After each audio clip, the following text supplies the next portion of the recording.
akhir tahun waktu, tapi juga menjadi satu momentum untuk menoleh ke belakang, untuk melihat apa saja yang sudah terjadi, mengapa terjadi, serta menilai ulang apa yang terjadi tersebut dan merumuskan harapan ke depan apa yang lebih baik lagi yang akan kita lakukan ke depannya. Nah, kalau kita lihat sepanjang tahun ini dunia Islam dan komunitas global, apalagi secara lebih spesifik Islam dalam Indonesia, menghadapi berbagai ujian kemanusiaan, konflik berkepanjangan, krisis pengungsi, bencana alam, kemiskinan, serta ketimpangan global yang masih sangat terasa nyata.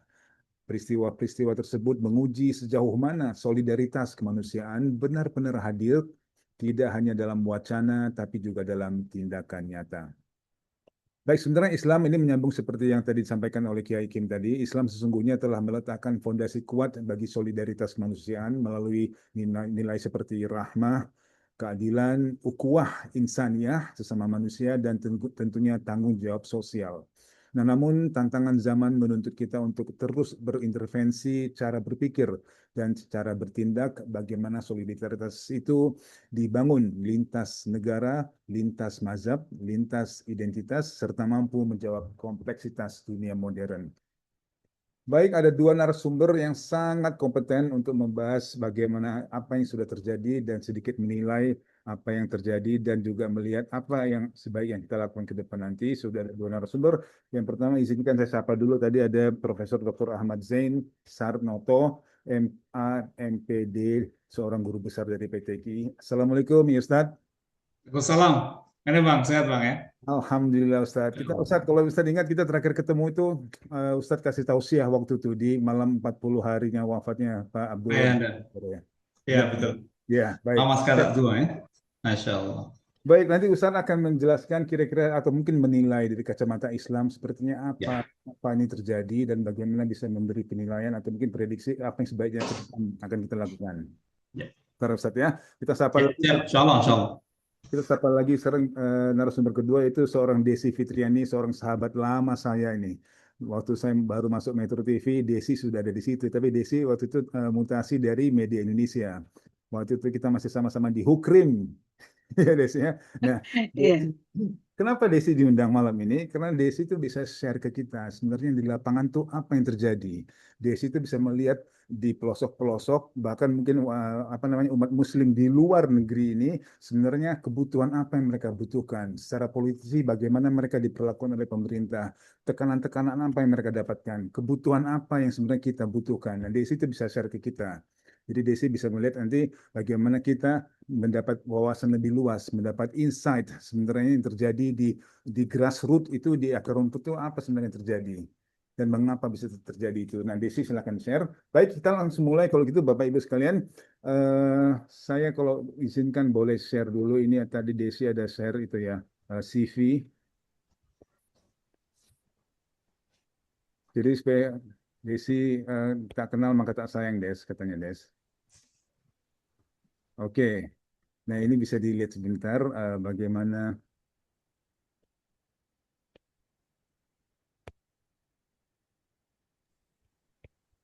Di layar saya terlalu kecil ya, saya besarkan dulu. Nah, apakah sudah terlihat jelas nih? Oke, secara pendidikan sarjana dari ISIP Jakarta tahun 94, lalu sempat mendapatkan scholarship sertifikat dan diversity di Ohio, Amerika Serikat. Pengalaman wartawan surat kabar Lampung Post, eh, dan juga media Indonesia, dan terakhir jurnalis Metro TV, reporter senior khusus daerah konflik, bencana, dan investigasi, eksekutif produser program realitas, dan the journalist. Oke, pengalaman sudah sangat banyak, bahkan sudah mendapatkan tanda jasa dari Presiden Satya Lencana Wirakarya pada tahun 2020. Peliputan sudah keliling dunia, Timur Leste, sudah Gaza, 3 kali ke Gaza, Palestina, dan Mesir, Afghanistan, dan juga di Yaman. Bahkan juga sudah ke Myanmar dan pembebasan WNI di Abu Sayyaf di Filipina. Baik. Oke, nanti akan ada beberapa foto lagi yang akan kita share, namun kita persilahkan Bu Desi untuk share pengalaman-pengalamannya. Desi, silakan Bu Desi. baik. Assalamualaikum warahmatullahi wabarakatuh. Waalaikumsalam. Terima kasih Abdul Rasif Assalamualaikum buat para ustadz dan juga Pak Profesor Ahmad Zain. Seharusnya tadi ini profesor dulu nih yang ngomong nih. Kalau Desi kan masih main di lapangan. Jadi kalau melihat ini langsung aja nih ya, Ya, Pak Rashid ya. Jadi kalau kita lihat temanya Reventing Solidaritas Kemanusiaan Dunia Islam, kalau kita bicara bagaimana solidaritas kemanusiaan dunia Islam, pasti yang lebih terlihat itu ketika terjadinya konflik dan juga terjadi bencana. Nah, konflik terbesar dalam sejarah Islam sekarang adalah genosida yang terjadi di Gaza sejak terakhir itu 7 Oktober 2023, artinya sampai sekarang ini sudah 813 hari.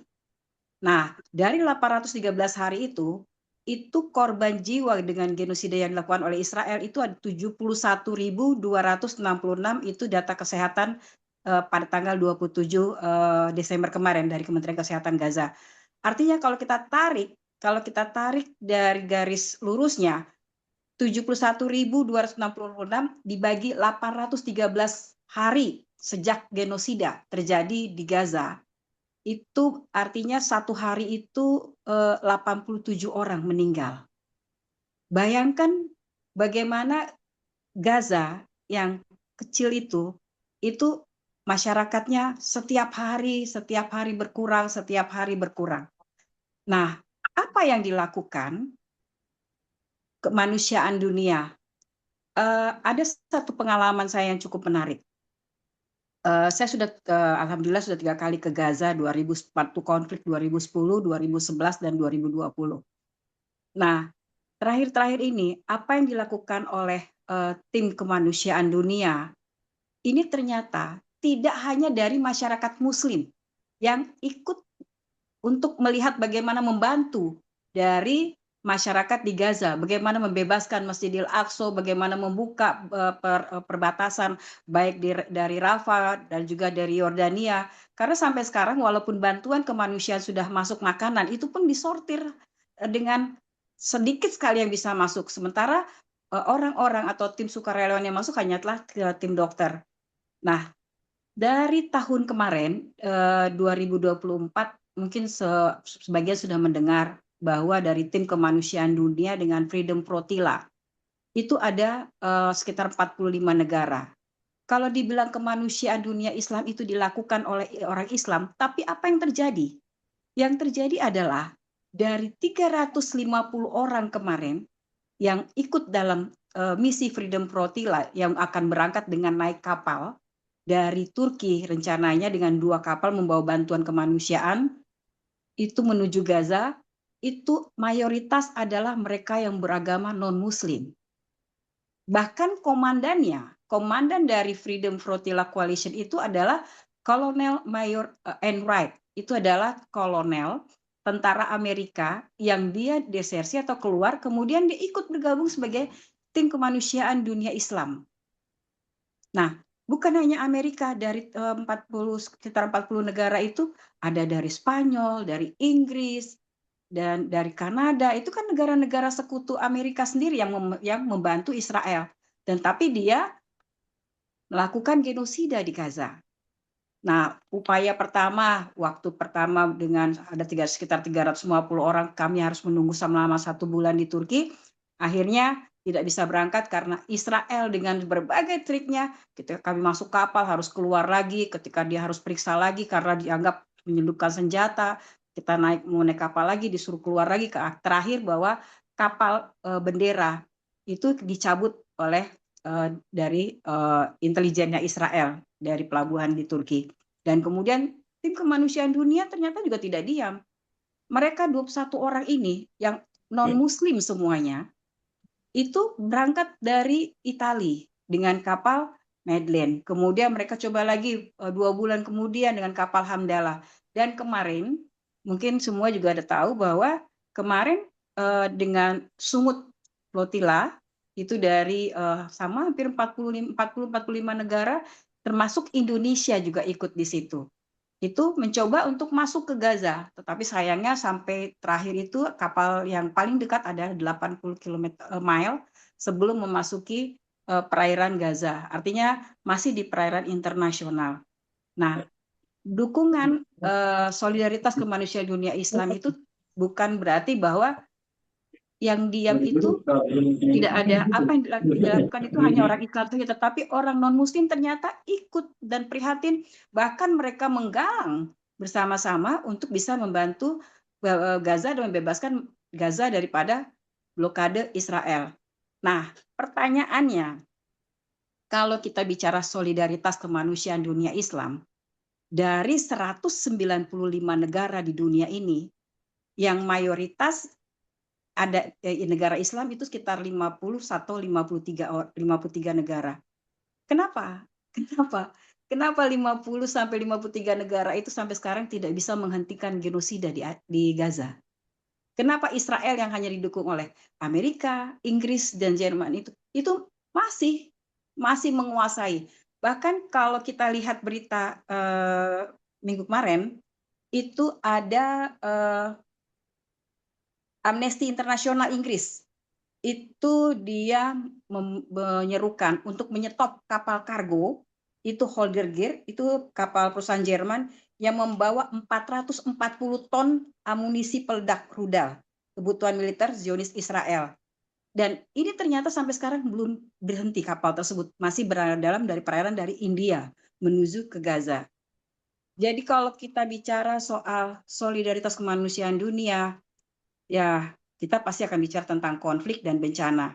Nah, kalau kita lihat bagaimana bencana di Sumatera, di Aceh, kemudian di Tapanuli Tengah, Tapanuli Utara, Tapanuli Selatan, sampai ke Sumatera Barat, yang semula pemerintah Indonesia tidak mengikut sertakan atau melarang, kami tidak butuh bantuan dari luar negeri, yang mengatakan maaf seperti itulah kira-kira kutipannya. Tapi ternyata beberapa NGO atau bantuan kemanusiaan dari dunia luar itu bisa masuk asalkan tidak membawa nama negara, membawa nama pribadi atau nama lembaganya. Jadi memang kalau kita mau bahas soal solidaritas kemanusiaan dunia ini terhadap konflik yang terjadi atau genosida yang terjadi di Gaza, itu memang ini cukup panjang ya deretannya, sejarahnya juga. Dan tidak hanya itu juga, tidak hanya 71.000 masyarakat Gaza yang meninggal, yang 2/3 diantaranya adalah perempuan dan anak-anak, tapi juga lebih dari 250 wartawan meninggal. Kenapa? Karena mereka akan membungkam dengan menghentikan ataupun menembak ataupun ngebom dari kamp-kamp tempat wartawan, bahkan yang berada di depan rumah sakit Ashifa, itu artinya bahwa mereka menutup berita. Dan ketika yang lebih anehnya lagi, berita-berita yang dikutip dunia internasional dan dari, karena memang pada dasarnya kalau media-media Indonesia ini kan agak susah ya, karena kita tidak bisa langsung masuk ke Gaza tersebut karena dengan sebagai keterbatasan saya sendiri dari sejak Oktober 2023 sampai sekarang udah 2 kali bikin visa ternyata nggak bisa masuk-masuk. Nah, akibatnya kiblat pemberitaan itu dengan lebih berat ke kantor berita internasional yang lebih berat ke paham barat, bukan yang ke pro Palestina. Akibatnya apa? Mereka menyebut kalau korban anak-anak, mungkin kalau kita lihat di TV-TV asing atau itu tidak pernah menyebutkan menewaskan anak-anak, tapi dia menyebutkan perempuan muda atau laki-laki muda. Dan mereka menyebut ketika misalnya ada pengeboman rumah sakit di Gaza itu, mereka menyebutkan bahwa itu adalah Hamas di situ. Dan mereka menyebut wartawan yang ditembak itu adalah kelompok Hamas. Nah, solidaritas kemanusiaan dunia ini kan cakupannya memang cukup luas ya. Jadi kalau kita bicara soal bencana, soal konflik, itu tidak memandang bahwa itu dunia Islam aja, walaupun itu di daerah-daerah Islam. Nah, kalau kita mau bandingkan sama bagaimana konflik atau yang terjadi di Sudan, yang juga mayoritas ada banyak Islam di sana, konflik saudara, dan jumlah korbannya malah lebih banyak, tapi orang lebih perhatian kepada yang terjadi di Gaza itu sendiri. Mungkin itu dulu, Rashid, Bu yang Desi, kita jabarin, nanti kita bisa diskusi. Ya, Ini hanya garis besarnya aja. Terima kasih. Wassalamualaikum warahmatullahi wabarakatuh. salah. Mungkin sebelum ke Ustadz, mungkin bisa di-share mungkin kira-kira pengalaman yang paling diingat tuh apa mungkin selama di Gaza. Kan 3 kali di situ ya, ada dalam 3 periode yang beda mungkin. Dan itu tadi pertama pengalaman yang paling terkesan lah di Gaza. Lalu juga kalau dibandingkan dengan yang di Yaman, Sudan itu kira-kira beda karakter konfliknya seperti apa? Ya, Silakan. jadi kalau misalnya semua kan penasaran, apa sih sebenarnya kenapa sih Israel itu terus memperlebar wilayahnya? Israel yang tadinya awal dalam sejarahnya itu cuma numpang, ternyata dia memperluas daerahnya dan kemudian dia mengambil. Jadi saya mencoba mewawancarai beberapa aktif di situ kan kelompok Al-Quds, kelompok Hamas, ada 16 kelompok di situ. Dan mereka menyatakan, kami tidak minta apa-apa, kami hanya memperjuangkan bagaimana Masjidil Aqsa kembali ke tanah Palestina, kembali ke tanah Gaza. Itu yang mereka minta. Makanya di Gaza itu kalau kita ke Gaza Tengah itu ada kayak monumen Gaza, Masjidil Aqsa, terus kemudian dirantai di situ. Nah, itu yang mereka perjuangkan. Nah, tapi walaupun daerah-daerah kalau kita lihat daerah-daerah konflik lainnya kan memang itu berbeda ya. Nah, yang banyak peristiwa-peristiwa yang mungkin tidak masuk akal ya. Kalau kita bicara soal Gaza. Waktu itu waktu tahun 2011, Israel itu membatasi nelayan. Dia yang tadinya membolehkan sampai 12 mile, 20 mile, kemudian sampai ke 4 mile. Nah, masyarakat sana mendapatkan ikan besar-besar itu di 7 mile atau 9 mile. Tapi apa yang terjadi? Ketika pembatasan hanya 4 mile, ikan-ikan besar itu yang mendekat ke arah pantai. Jadi mereka walaupun dibatasi cuma 4 mile, ikan itu yang datang. Itu suatu mukjizat Allah yang mungkin, kok bisa? Padahal biasanya nelayan itu kalau di Gaza ini, kalau mereka mendapatkan ikan yang besar-besar itu mereka harus sampai 9 mile, 12 mile. Tapi ketika Israel membatasi hanya boleh 4 mile, 3 mile, ikan besar itu yang mereka dapatkan. Jadi ikan kecil tidak. Atau ketika pada saat musim kemarau, ya air juga susah dan makanan karena diblokade sama Israel, itu burung-burung itu banyak di pantai. Jadi saya bertanya, itu kenapa itu burung? Jadi burung itu sengaja hinggap di banyak banget jumlahnya mungkin ratusan itu sengaja untuk ditangkap untuk makan. Nah, ada lagi yang menarik. Ketika saya datang ke perkebunan tomat dan stroberi, saya tanya, ini kenapa stroberi di Gaza ini besar-besar? Bibitnya dari mana? Terus mereka bilang, ini bibitnya dari Israel. Tapi di stroberi di Israel sendiri itu kecil-kecil. Nah, yang besar-besar adalah stroberi bibit dari Israel itu besar di Gaza. Itu kalau masalah bicara soal pertanian dan perekonomian. Nah, kalau kita bagaimana mereka memperjuangkan para kelompok yang mungkin mereka menyebutnya, kalau Israel kan dan negara-negara Amerika menyebutnya bahwa itu kenapa mereka memerangi Gaza karena kelompok Hamas itu adalah teroris. Sebenarnya kan mereka bukannya menurut saya bukan teroris yang mereka duga seperti itu, tetapi mereka bagaimana memperjuangkan kembalinya Masjidil Aqsa ke tanah Palestina atau ke tanah Gaza. Nah, jadi mereka tuh membuat terowongan-terowongan bawah tanah dari Rafah sampai ke Gaza. Nah, kalau dari satu terowongan itu nanti dalamnya itu bisa banyak bercabang-cabang. Panjang terowongannya itu sekitar 500 sampai 800 meter. Nah, jadi barang-barang itu masuk. Yang cukup menarik juga bahwa banyak barang-barang Indonesia seperti kayak obat batuk, terus ada juga piring-piring, sabun-sabun itu kita lihat, oh orang dari Indonesia. Nah, yang jadi kalau kita 2010, 2011 dan terakhir saya 2020. Jadi kalau kita ke Gaza itu ketika masuk dari Gaza Selatan dari Rafah, nah kebetulan tinggalnya kan di Rumah Sakit Indonesia di Gaza.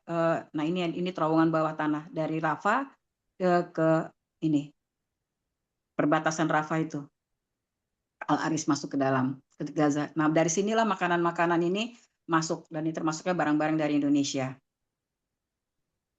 Jadi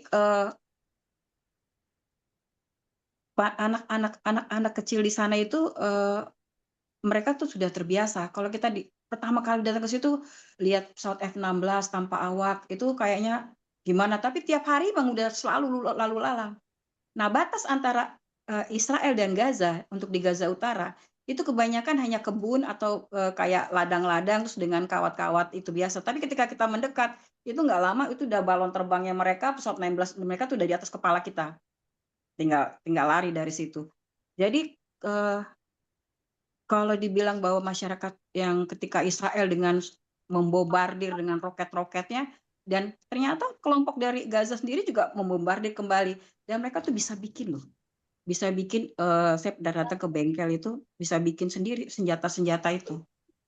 Jadi sebenarnya kalau dibandingkan sama kita beda ya, konflik-konflik yang terjadi di Yaman itu beda. Walaupun di sana senjata, orang bisa megang senjata di mana-mana, tapi kalau di Gaza ini memang beda. Nah, kalau saya ke Lebanon, beda lagi, ke Suriah beda lagi. Tapi dari semua daerah konflik yang memang benar-benar bikin kita nggak akan bisa lupa. Ketika orang Indonesia mendengar, seperti contohnya misalnya gini, seperti orang Indonesia bilang, terjadi pengeboman, bom Israel kembali mengeluarkan 300 drone-nya ke Gaza. Apa yang terjadi kemudian di masjid semua menyumbang, semua dari Indonesia bisa ratusan miliar untuk disumbangkan ke Gaza, dan itu cepat, dalam waktu seminggu itu bisa terkumpul. Tapi beda ketika masyarakat Indonesia menyumbang untuk Sudan atau untuk daerah konflik lainnya atau untuk Afghanistan, itu beda. Kalau untuk Gaza itu mengumpulkan uang 10 miliar, 100 miliar itu se-Indonesia mungkin nggak nyampe 2 minggu bisa dapat. Jadi kedekatan antara Gaza dengan orang-orang Indonesia ini kan beda ya. Saya nggak tahu kenapa konflik itu tidak pernah berhenti. Kenapa 53 negara Muslim, Indonesia nomor 1 Muslim terbanyak di dunia, tidak bisa menghentikan genosida di Gaza. Mungkin itu yang harus kita sama-sama bagaimana solidaritas kemanusiaan dunia Islam. Karena yang bergerak sekarang bukan hanya Islam saja, tetapi negara-negara non-Muslim juga bergerak dengan adanya Freedom Flotilla tersebut. Ya, Dek. Itu mungkin. Iya. Takut ya. Yang lainnya juga dikasih. Mungkin itu dulu Pak Rasid. Ya, baik. Ini siapa ini bocor ini? Oke. Dan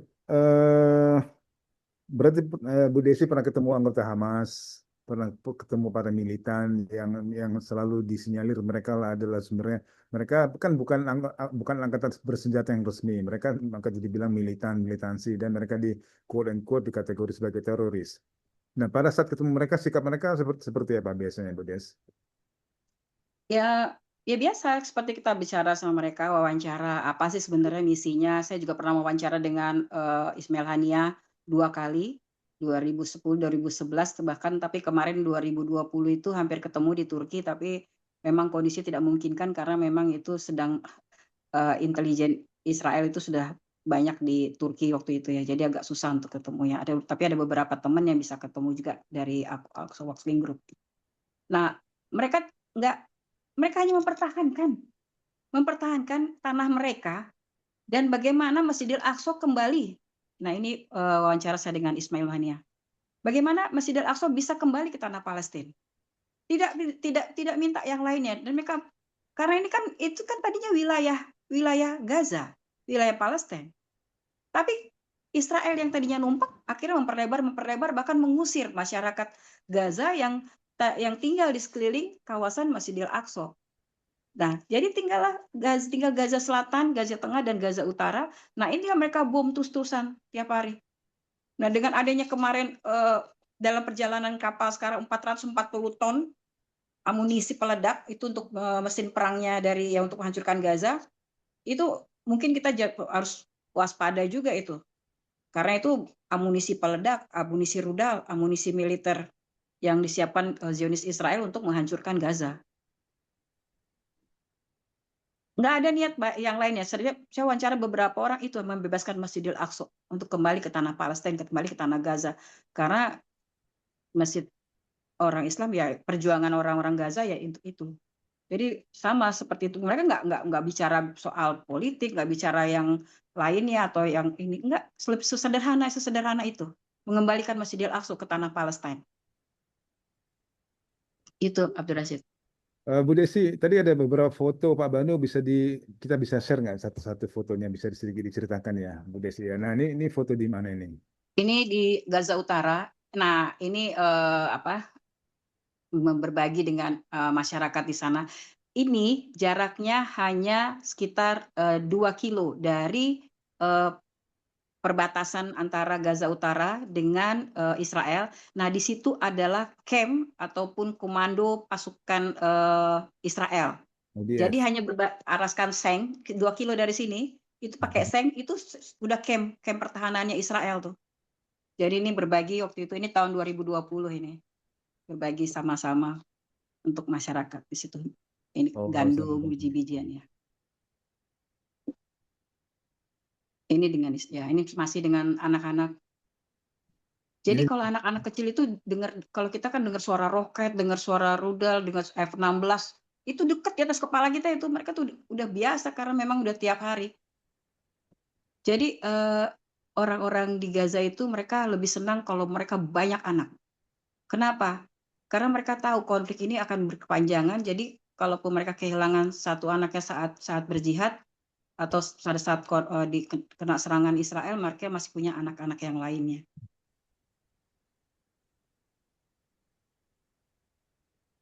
Kalau ini di Yaman ini. Oh, Di Yaman Yaman. ini Di Yaman ini jadi waktu itu ada masyarakat orang Indonesia yang ikut dalam kelompok Al-Qaeda. Nah, kemudian kita ikutin alurnya dari mana mereka masuknya, dari mana mereka masuk ke Yaman ini dengan menggunakan paspor umroh, dan kemudian sampai sana buang paspor, ikut dalam kelompok-kelompok garis keras. Kemudian mereka diajarkan megang senjata. Nah, kembali ke Indonesia, ya sebagian di antara mereka yang ikut dengan garis keras itu membuat kelompok-kelompok kecil. Itu yang mereka tahu. Kalau polisi sini bilang, itulah yang dibilang pengantin teroris. Tapi Oh, tidak semuanya. Nah, ini tembok Gaza nih. Tembok yang perbatasan Mesir dengan ini 2011, tapi kemarin 2020 udah lebih tinggi lagi. Ini tuh. Jadi di antara tembok ini kan ada tembok, kemudian nanti ada penjagaan-penjagaan. Nah, di bawah tembok ini ada terowongan. Terowongan yang tadi lihat itu di bawah tembok ini. Jadi semua barang makanan waktu yang 2020 yang masuk itu 2011, 2000 itu harus dikontrol sama Israel. Nah, biar bisa masuk, mereka masuk dari bawah. Kalau mobil masuk itu dipretel-pretelin. Jadi misalnya pintunya dulu, mesinnya dulu. Nah, itu panjang terowongan itu dari 700 meter, 800 meter sampai 900 meter. Cuma kalau orang nggak boleh, kalau orang keluar langsung ditembak. Tapi ini dia terowongannya itu tersembunyi karena dia biasanya di bawah rumah-rumah orang atau ada gubuk-gubuk atau gundukan tanah. Dibikin jadi nggak terlihat. Dari atas kan nggak kelihatan ada terowongan, tapi di bawah itu terowongan bercabang-cabang. Masuknya bahan makanan karena semuanya itu termasuk internet yang kita kan susah untuk komunikasi ya. Internet. Jadi kalau dia berputar itu setiap 10 menit itu mati, nanti mutar lagi. Nah, ini lobang yang di sebelah saya itu ada lobang bekas roketnya Israel. Ini masih di Bet Lahia kalau nggak salah, Gaza Utara juga. Lobangnya itu diameternya itu sekitar mungkin ada 15 meter ya. Terus dalamnya juga ada mungkin sekitar 10 meter. itu baru dibom itu ya? Iya, sehari setelah pengeboman. Hmm. Nah, ini tim kemanusiaan yang di Turki kemarin kita mau berangkat. Nah, yang di tengah ini itu adalah Kolonel Enright. Dia yang memimpin Freedom Flotilla perjalanan laut kapal kami dari Turki menuju Gaza. Dia adalah desersi tentara Amerika. Dia keluar karena memperjuangkan bagaimana menghentikan genosida di Gaza. Dan pada saat dalam kelompok kami itu ada 5 tentara dari Amerika. Ada yang pangkatnya mayor, ada yang Kolonel Enright ini. Ada yang pangkatnya kapten, ada juga yang bukan perwira, ada 2 orang. Oh, ini perempuan ya si kolonel itu ya? Iya, Kolonel Enright. Oke. Dia komandannya, tapi dia di depan. Nah, pada saat di Turki itu ada tim kemanusiaan dari Yahudi, dan dia langsung mualaf setelah 2 minggu kami menunggu. Hebat, Masya Allah. Ini Mas, kalau di Turki itu kalau misalnya demo ibu-ibu untuk Gaza itu ini di depan Masjid Biru itu pasti penuh, dan mereka tuh demo dari pagi sampai jam 6 sore, udah gitu mereka berhenti besoknya lagi, dan terus-terusan selama seminggu. Minggu. Kalau IHH galang untuk mereka bersama-sama itu bisa sepanjang, bisa hampir 800 meter ke belakang itu deretan-deretan orang jalannya padat.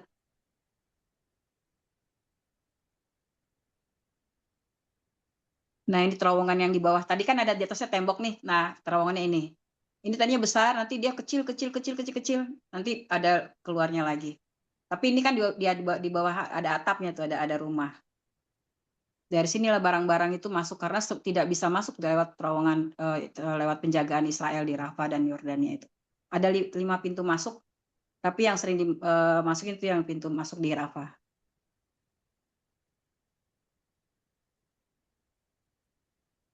Nah, ini juga sama juga. Jadi terowongan itu macam-macam bentuknya. Ada yang kita kayak masuk ke dalam sumur juga, nanti kayak naik timba terus kita diturunin dari timbanya. Ini besar, nanti tiba-tiba kecil kita harus jongkok jalannya, antar diri lagi. Nah, baliknya itu barang-barang itu nanti masuknya itu dia kayak ban, karet ban itu, kemudian di bawahnya kasih aluminium, kemudian ada sling baja itu dikerek. Jadi barang-barangnya itu dikerek dari situ, pakai masuk ke situ.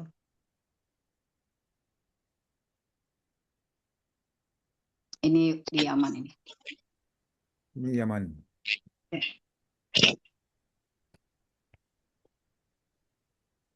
Nah, ini dengan anak-anak. Nah, ini nih seng ini yang saya bilang. Ini pangkalan, perbatasan pangkalan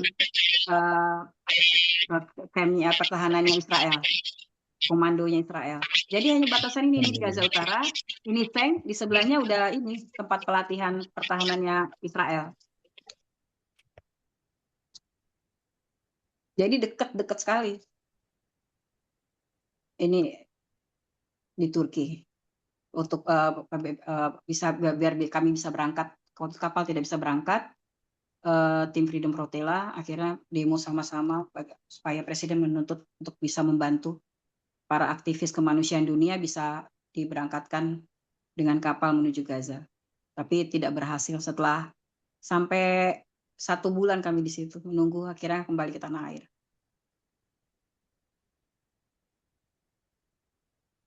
Ada 6 warga negara Indonesia, ada 2 dari Maimunah Center yang akan bikin rumah sakit di Gaza, ada Aqsa Working Group yang akan bikin klinik, dan juga ada ya. Mungkin itu dulu. Baik. Baik, Bu Desi, sangat menarik ya. Tentunya akan banyak pertanyaan nanti dari teman-teman. Tapi sebelum kita ke sesi pertanyaan, kita ke narasumber pertama kita, Profesor Dr. Ahmad Zain Sarnoto, MA, MPDI. Ustadz, silakan. Tadi kita sudah lihat bagaimana sedikit refleksi apa yang terjadi mengenai umat Islam, mobil khususnya di daerah Timur Tengah. Dan kita mungkin sedikit bisa memberi penilaian dan kira-kira yang terbaik, bagaimana sikap kita ke depan nanti. Tafadhol, Ustaz.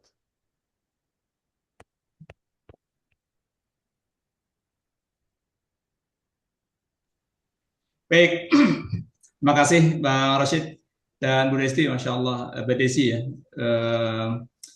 Terima kasih sudah memberikan banyak informasi luar biasa. Saya pernah membimbing tesis dulu tahun 2002 lah ya, tentang Hamas. Itu luar biasa. Saya membaca literaturnya sebagai pembimbing di tesis itu luar biasa. Hari ini Bu Desi memaparkan kondisi aktual ya, insya Allah. Baik, alhamdulillah malam hari ini kita dipertemukan dalam sesi refleksi akhir tahun lah ya. Karena ini jelang akhir tahun. Terima kasih Mbak Panitia, Bu Desi yang tadi luar biasa sudah ya memaparkan banyak data lapangan lah ya. Malu rasanya kita hari ini yang hanya menonton dari luar saja, menonton dari jauh saja. Dan juga makasih Bang Rashid ya, bisa ketemu hari ini di dunia maya kita. Semoga sehat selalu dan semua ya. Teman-teman, tadi ada Bang Komar, dan dakwah Kabupaten Bekasi dan semua yang hadir pada hari ini. Saya mencoba merefleksi kembali karena ini terkait dengan peristiwa masa lalu ya sebenarnya. Kalau coba kita mapping konflik ini sebenarnya, kalau kita coba melihat akar masalah di periode-periode awal gerakan Islam itu kan sebenarnya berawal di konflik politik ya. Kebetulan saya satu dosen di peradaban Islam, jadi sedikit banyak literatur yang saya baca terkait dengan peradaban masa lalu ya. Sampai hari ini kita di tengah-tengah konflik ini tidak ada kaitannya juga dengan peristiwa masa lalu ketika Turki Utsmani runtuh terakhir itu kan menjadi pilar yang paling melemahkan kita di umat Islam terutama. Nah, karena ini saya ingin coba dari Quran begini.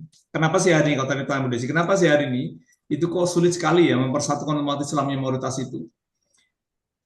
Salah satu yang poin penting menurut saya adalah karena umat Islam itu sudah mulai tidak baca Quran, kira-kira gitu ya. Tidak kembali kepada Quran. Padahal di Quran itu ada dua segmen yang luar biasa. Kalau bagi orang beriman ini pasti menjadi tamparan keras gitu ya. Bagaimana di surat Al-Hujurat itu Allah jelaskan bahwa innamal mu'minuna ikhwah ya, semua manusia itu orang beriman itu adalah saudara. Nah, saudara itu kan nanti bakal dijelaskan. Padahal di Al-Hujurat juga ayat 13-nya itu ada bangsa-bangsa ya. Jadi kalau tidak ada alasan apapun ya sebenarnya untuk tidak solidaritas. Tapi kalau coba kita mapping kaitannya dengan kajian ilmu politik misalnya, hari ini kenapa begitu masifnya Israel dan begitu pasifnya negara Islam? Karena terbelenggu dengan konflik politik yang akhirnya secara global ya, akhirnya tidak ada yang berani bicara karena kaitan politik. Ya kita ngeri-ngeri sedap lah bahasa kutip ya. Kita juga bukan sebel ya. Melihat di Timur Tengah itu kayak apa sih gitu ya. Kalau saja mereka gabung itu selesai itu kok Palestina Israel kok. Tapi kenapa ini tidak berlaku? Inilah kalau dalam kacamata Quran itu ini bagian dari akar sejarah yang akan terulang kembali. Jadi sejarah itu kan akan terputar ya. Quran itu disebutkan di surat Yusuf ayatnya kedua, nahnu naqussu 'alaika ahsanal qasas. Quran itu cerita tentang masa lalu. Jadi kalau hari ini kita sedang menghadapi konflik Palestina Israel sebenarnya coba kita lihat dalam perspektif yang lebih holistik bahwa tidak hanya sekedar kemanusiaan. Kalau tadi Bu Desi bilang betul, sekarang itu sudah bukan lagi konflik agama. Iya, kenapa? Karena banyak orang yang tersadarkan bahwa ini tidak hasil agama kok. Tetapi kalau kita melihat basic dari agama Islam, itu seharusnya tidak perlu ada terjadi itu kalau saja umat Islam paham tentang Qurannya. Tapi kita perlu tahu juga tadi ya, akar sejarah ketika peradaban masa lalu Islam di Cordova sampai terus 700 tahunan kemudian hilang, ketika perang salib kemudian habis sama sekali, hampir peradaban Islam habis dikuasai oleh mereka yang non-Muslim sampai hari ini. Saya ingat teman-teman sampai hari ini, kita ini kan lebih jujur ya, lebih kenal penanggalan Masehi. Ya, kalau saya tanya coba, Bang Rosyid hafal nggak tahun Hijriah lahirnya, gitu kan? Nah, padahal penanggalan Masehi ini ada identik dengan agama lain gitu. Dan tanpa kita sadar kita digiring ke sana. Ya, kalau dalam sejarah itu misalnya di Paus Gregorius itu mengubah penanggalan gereja itu menjadi penanggalan resmi masih yang kita gunakan hari ini. Umat Islam apalagi akhir tahun ini digiring opini-opini yang cenderung tidak sadar itu akidahnya dipertaruhkan. Ya, tahun 40 sebelum Masehi itu kan penanggalan yang kita kenal Masehi sekarang itu setahun ada 10 bulan. Sebulan ada 35 hari. Tahun barunya dari bulan Maret, April, Mei, Juni, Sextilia, Quintilia, September, Oktober, November, Desember. Deka itu bulan ke-10 dalam penanggalan Yunani kuno. Kenapa kemudian menjadi 12? Di Quran sudah ada tentang 12 itu, di surat At-Taubah ayat 36. Tetapi kemudian dijadikan 12 itu pun bukan lagi Maret, tapi dari Januari. Dewa Janus, bayangkan teman-teman. Januarius, Februarius, Maret, April, Mei, Juni, Sextilia diganti menjadi nama Julius Caesar, kemudian Quintilia diganti menjadi Julius Caesar, sehingga menjadi 12. Nah, sehingga ini akhir tahun ini tanpa sadar, kita sudah seperti biasa ya, akhir tahun itu mundur gitu ya, itu hal yang biasa. Padahal ada kaitannya dengan masa lalu, dan kalau kita hari ini sedang melihat konflik berkembang di Palestina, Israel Palestina, sebenarnya ini deretan panjang gitu. Kalau kita coba buat mapping gitu. Jadi kalau menurut saya di hadis juga dijelaskan ya konsep bagaimana ukhuwah itu ya. Banyak hadis lah yang menjelaskan sampai-sampai kebutuhan terus dibantu gitu ya. Tapi tadi kita hari ini sedang melihat fenomena antara dalil ayat dan hadis dengan fenomena lapangan.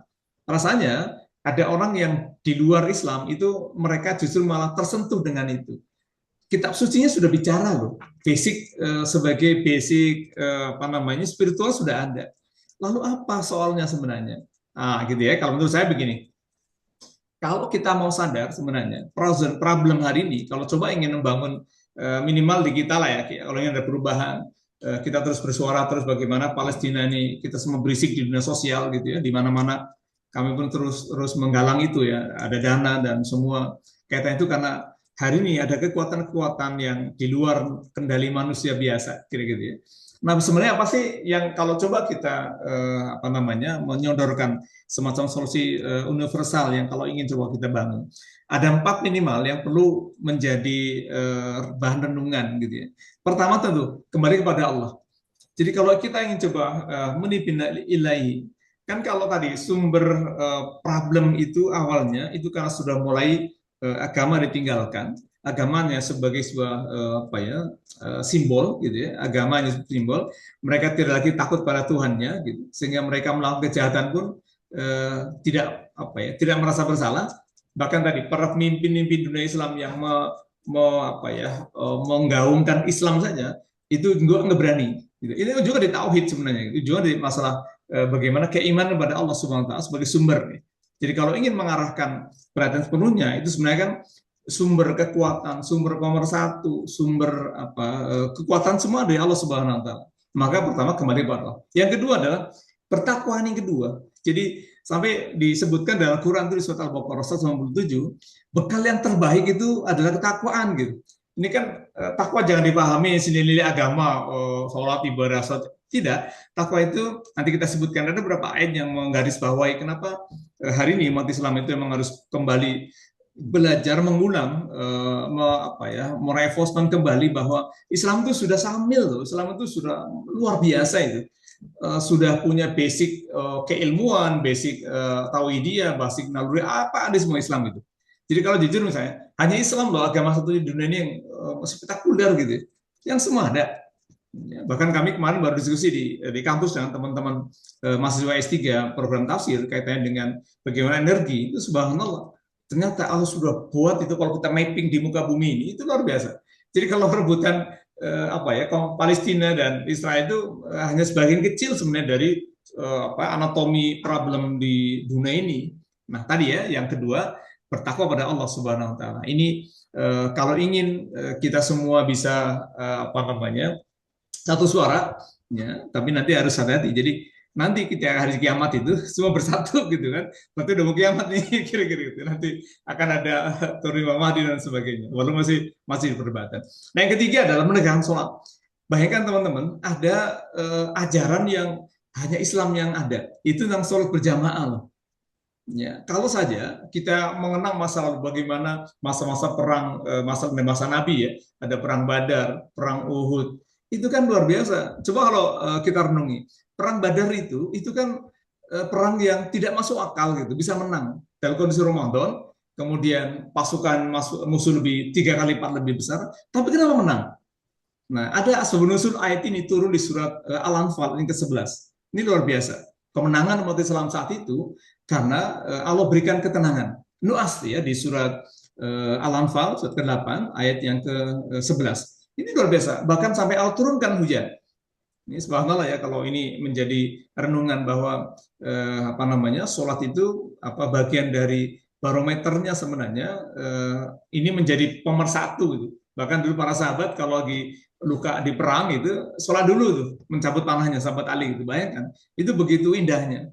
Bahkan Quran di surat ke-29 ayat 45 utlu ma uhiya ilaihi minal kitab wa aqimis shalah inna sholata tanha 'anil fahsya'i wal munkar. Andai saja semua orang Islam paham ayat ini, itu saya yakin tidak hanya di Indonesia lah ya, semua di dunia pun pasti akan damai gitu. Nah yang keempat adalah ini yang paling penting, menghindari kemusyrikan. Kesyirikan itu sebenarnya adalah menjadi penyebab lemahnya akidah, pemahaman, keagamaan seseorang, sehingga imannya tadi tidak lagi kuat gitu, mudah runtuh dan mudah rapuh gitu. Lalu bagaimana bangunan Islam nilai kebaikan itu? Di surat Al-Baqarah ini ada 5 hal ya yang menjadi penopang kalau coba kita evaluasi kembali. nilai keislaman itu dalam Quran, bagaimana hari ini ada konflik Palestina Israel dan masih banyak konflik yang lain ya. Ini kalau coba kita lihat dari sisi pendekatan agama, Quran memberikan semacam solusi sebenarnya. Quran memberikan tawaran sebenarnya. Kalau saja umat Islam ini kembali kepada agamanya dengan baik dan benar, baca Qurannya gitu, dan kembali kepada nilai-nilai keagamaan, tidak hanya sekedar simbolis saja, sholat dia, puasa dia, zakat dia, haji dia, tapi kan apa yang dampaknya? Haji sekian juta per orang per tahun berjuta, dampaknya apa sih gitu? Nah, artinya hari ini kita masih pada simbolitas. Nah, pada ayat ini teman-teman, itu ada kalimat pembukanya yang sangat indah. Laisal birra, ya, bukanlah kebaikan itu kanan atau kiri gitu. Jadi baik itu bukan katanya gitu ya. Tapi baik itu ada syarat dan ketentuannya. Dan ayat ini saya ingin sampaikan bahwa kebaikan itu apapun di muka bumi ini, syarat utama kebaikan adalah man amana billah wal yawmil akhir wal malaika wal kitab wan nabiyyin. Ini penggalan pertama. Kemudian penggalan kedua adalah wa ta'mal ala hawi tabil kurba wa tama Allah sakin wa bani sabil gitu ya, wasailin wa firiqab. Ini penggalan kedua. Yang ketiga wa aqimus shalah wa zakah. Ini penggalan ketiga. Kemudian wafuna bi ahdi ida ahadum. Penggalan keempatnya mempunyai akhlak, punya etika, punya moral. Dan yang kelima, wasabirin fil ba'sa wa dharra wal hinal ba's. Dia bersabar dalam penderitaan, dalam kemelatan, dan kondisi perang. Ini kan yang benar takwanya. Kalau ayat ini, tahun kita dari Palestina sudah hafal dia. Ya, bagaimana mereka bersabar tadi. Bu Desi sampai menyatakan mau melihat langsung bagaimana mereka bisa bertahan survive di tengah konflik begitu. Mungkin kalau saya, Bang Rosid, tinggal di Palestina, gitu kan, mungkin hanya 2 hari kita pulang, gitu ya, nggak kuat itu. Kenapa? Itu cara Allah mendidik mereka, membimbing mereka. Masing-masing punya kapasitas masing-masing ya. Nah, dari ayat ini teman-teman, kalau coba kita lihat ya, bagaimana nilai kebajikan dalam Quran itu tadi, man amana billah wal yawmil akhir wal malaika wal kitab wan nabiyyin. Ini kan terkait dengan masalah akidah, terkait dengan masalah tauhid. Jadi sumber konflik di mana-mana tadi. Kenapa sih kepedulian kita masih kurang? Bahkan yang terbaru yang kita juga mungkin masih ingat lah ya, bagaimana presiden kita masih menyatakan Indonesia masih sanggup kok menangani mengenai musibah di Indonesia. Kemarin kami baru menurunkan teman-teman tim ya di Aceh Utara di Tamiang. Mereka laporan, Pak, Masya Allah ini sangat luar biasa dan kenapa sih tidak banyak yang turun ke sini? Nah ini kan tadi kalau kita mencoba refleksi, ada konflik di di Timur Tengah, di Aceh ini sudah ada riak-riak nih. Mungkin kalau Bang Rasid lihat kemarin ada bendera bintang gitu kan. Ini kan riak-riak yang menurut saya kalau ini terus dibakar itu bisa jadi konflik berikutnya sebenarnya di tengah musibah. Ya, maka menurut saya mari kita renungi bahwa Quran itu sudah memberikan tawaran yang luar biasa hebat, amazing dan luar biasa. Ya, bagaimana tadi iman itu terkait dengan ketakwaan, iman itu terkait dengan akidah, fondasi dasar. Kalau ingin kebaikan itu dinilai menjadi kebaikan, salah utama adalah akidah. Tadi misalnya ada orang di luar Islam membantu Palestina, no itu nggak masalah kan? Ini kaitan dengan kemanusiaan. Karena Palestina sekarang tidak hanya konflik masalah agama, tapi ini sudah konflik kemanusiaan. Ya, jadi kalau tadi subhanallah ya, kita jadi sedih ya dan kita bersyukurlah masih ada Allah masih berikan pertolongan, tapi yakin kami Palestina negeri para syuhada ini luar biasa. Saya dulu punya sahabat polisi di Palestina tahun 95, tapi sekarang beliau sudah meninggal ya. Dulu sering ke Indonesia, sering diskusi. Ya zaman itu belum separah ini ya, 94, 95 itu kebetulan beliau itu polisi. Jadi kalau liburan datang ke sini, kita diskusi itu bagaimana menggambarkan konflik di sana. Tapi belum separah ini sekarang ya. Baik, yang kedua teman-teman, ternyata kebaikan kalau ingin mencoba, ini kan landasannya tidak hanya untuk Indonesia loh. Quran itu tidak hanya untuk Indonesia, tapi untuk dunia. Artinya kalau kita coba melihat, memberikan solusi misalnya konflik masalah yang terjadi di mana-mana, kalau di Palestina, kemudian di Indonesia juga banyak masalah gitu. Yang kedua, orang yang baik itu, kata orang yang takwa kata Allah itu adalah wa tahwidawil kurba waletama ulama sakin wa bani sabil. Orang baik itu adalah dia peduli pada keluarganya, pada lingkungannya, pada orang lain. Ya karib kerabat, lingkungan itu kan tidak hanya lingkungan di sekitar rumahnya, radius 1 meter sampai 1 meter sampai sekian kan tidak dibatasi itu karena Islam itu tadi ikhwah semuanya. Dan yang ketiga adalah melakukan sholat. Ya tadi ini kan kalau umat Islam sadar bagaimana sholat itu berjamaah dan sebagainya, itu kan kaitannya dengan mapping di manajemen waktu dan manajemen konflik juga sama gitu kan, bagaimana ada kepemimpinan, ada kebersamaan di sana ya, dan tentu saja ada solidaritas. Kemudian bagaimana zakatnya. Di Indonesia saja misalnya teman-teman, saya yakin kita sudah hafal, ada undang-undang zakat tapi belum berfungsi. Sehingga banyak orang Islam lebih senang tidak membayar zakat daripada lebih milih bayar pajak daripada bayar zakat. Kenapa? Kalau bayar pajak itu kan nggak dikejar polisi. Ya, kalau kalau tidak bayar zakat paling kan domelin para ustadz gitu kan. Kenapa nggak bayar zakat nanti kamu neraka gitu kan? Kita bayangkan sumber pendapatan umat Islam dari zakat itu luar biasa. Dulu saya ingat di Sunda Kelapa itu pernah dihitung. Itu zakat tahun 2095 dulu itu potensi zakat saja itu hampir sekian ratus miliar saat itu ya, tahun 90-an. Nah sekarang sekian besar. Nah ini kenapa tidak tadi ya di Indonesia khususnya misalnya pengusaha-pengusaha orang kaya itu lebih senang taat pada pajak daripada taat pada zakatnya misalnya. Lalu yang kelima adalah menepati janji. Bagaimana kita ini sudah berjanji nih bahwa mereka saudara kita loh ya, Palestina saudara kita, di mana saudara kita. Tapi tadi janji kita ini belum bisa memberikan daya erat ya dan rekat dan sebagainya. Dan yang keenam nih yang menarik kaitannya dengan konflik Palestina, Allah berikan bahwa wasabira fil ba'sa wa dharra wa hinal ba's. Orang sabar dalam kemelaratan, dalam penderitaan, dalam kondisi perang itu, maka itulah yang mereka benar imannya dan takwanya. Maka kalau kita coba menggali nilai Quran ini luar biasa ya. Kalau tadi kita coba mengaplikasikan dalam sejarah baru tadi yang di Bu Desi sampaikan misalnya, yang hari ini update misalnya di Palestina yang luar biasa lah, tidak hanya satu orang meninggal, genosidanya luar biasa, tapi mata dunia semua sholat tertutup. Ya, percikan-percikan tadi saya yakin banyak orang-orang yang, dan saya dengar banyak juga tentara Israel yang juga stres gitu ya, yang alami depresi dan sebagainya. Ini kan karena mereka sendiri sebenarnya tidak tahan ya dengan pemerintahannya yang begitu otoriter dan luar biasa jahat lah ya. Nah ini menurut saya Bang Razi dan teman-teman bahwa mari coba kita evaluasi kembali ini di akhir tahun, tentu refleksinya. Satu terkait dengan solidaritas dalam proses Quran itu artinya ada kebersamaan, tetapi di bawah kebersamaan itu ada basic tentang agama yang benar.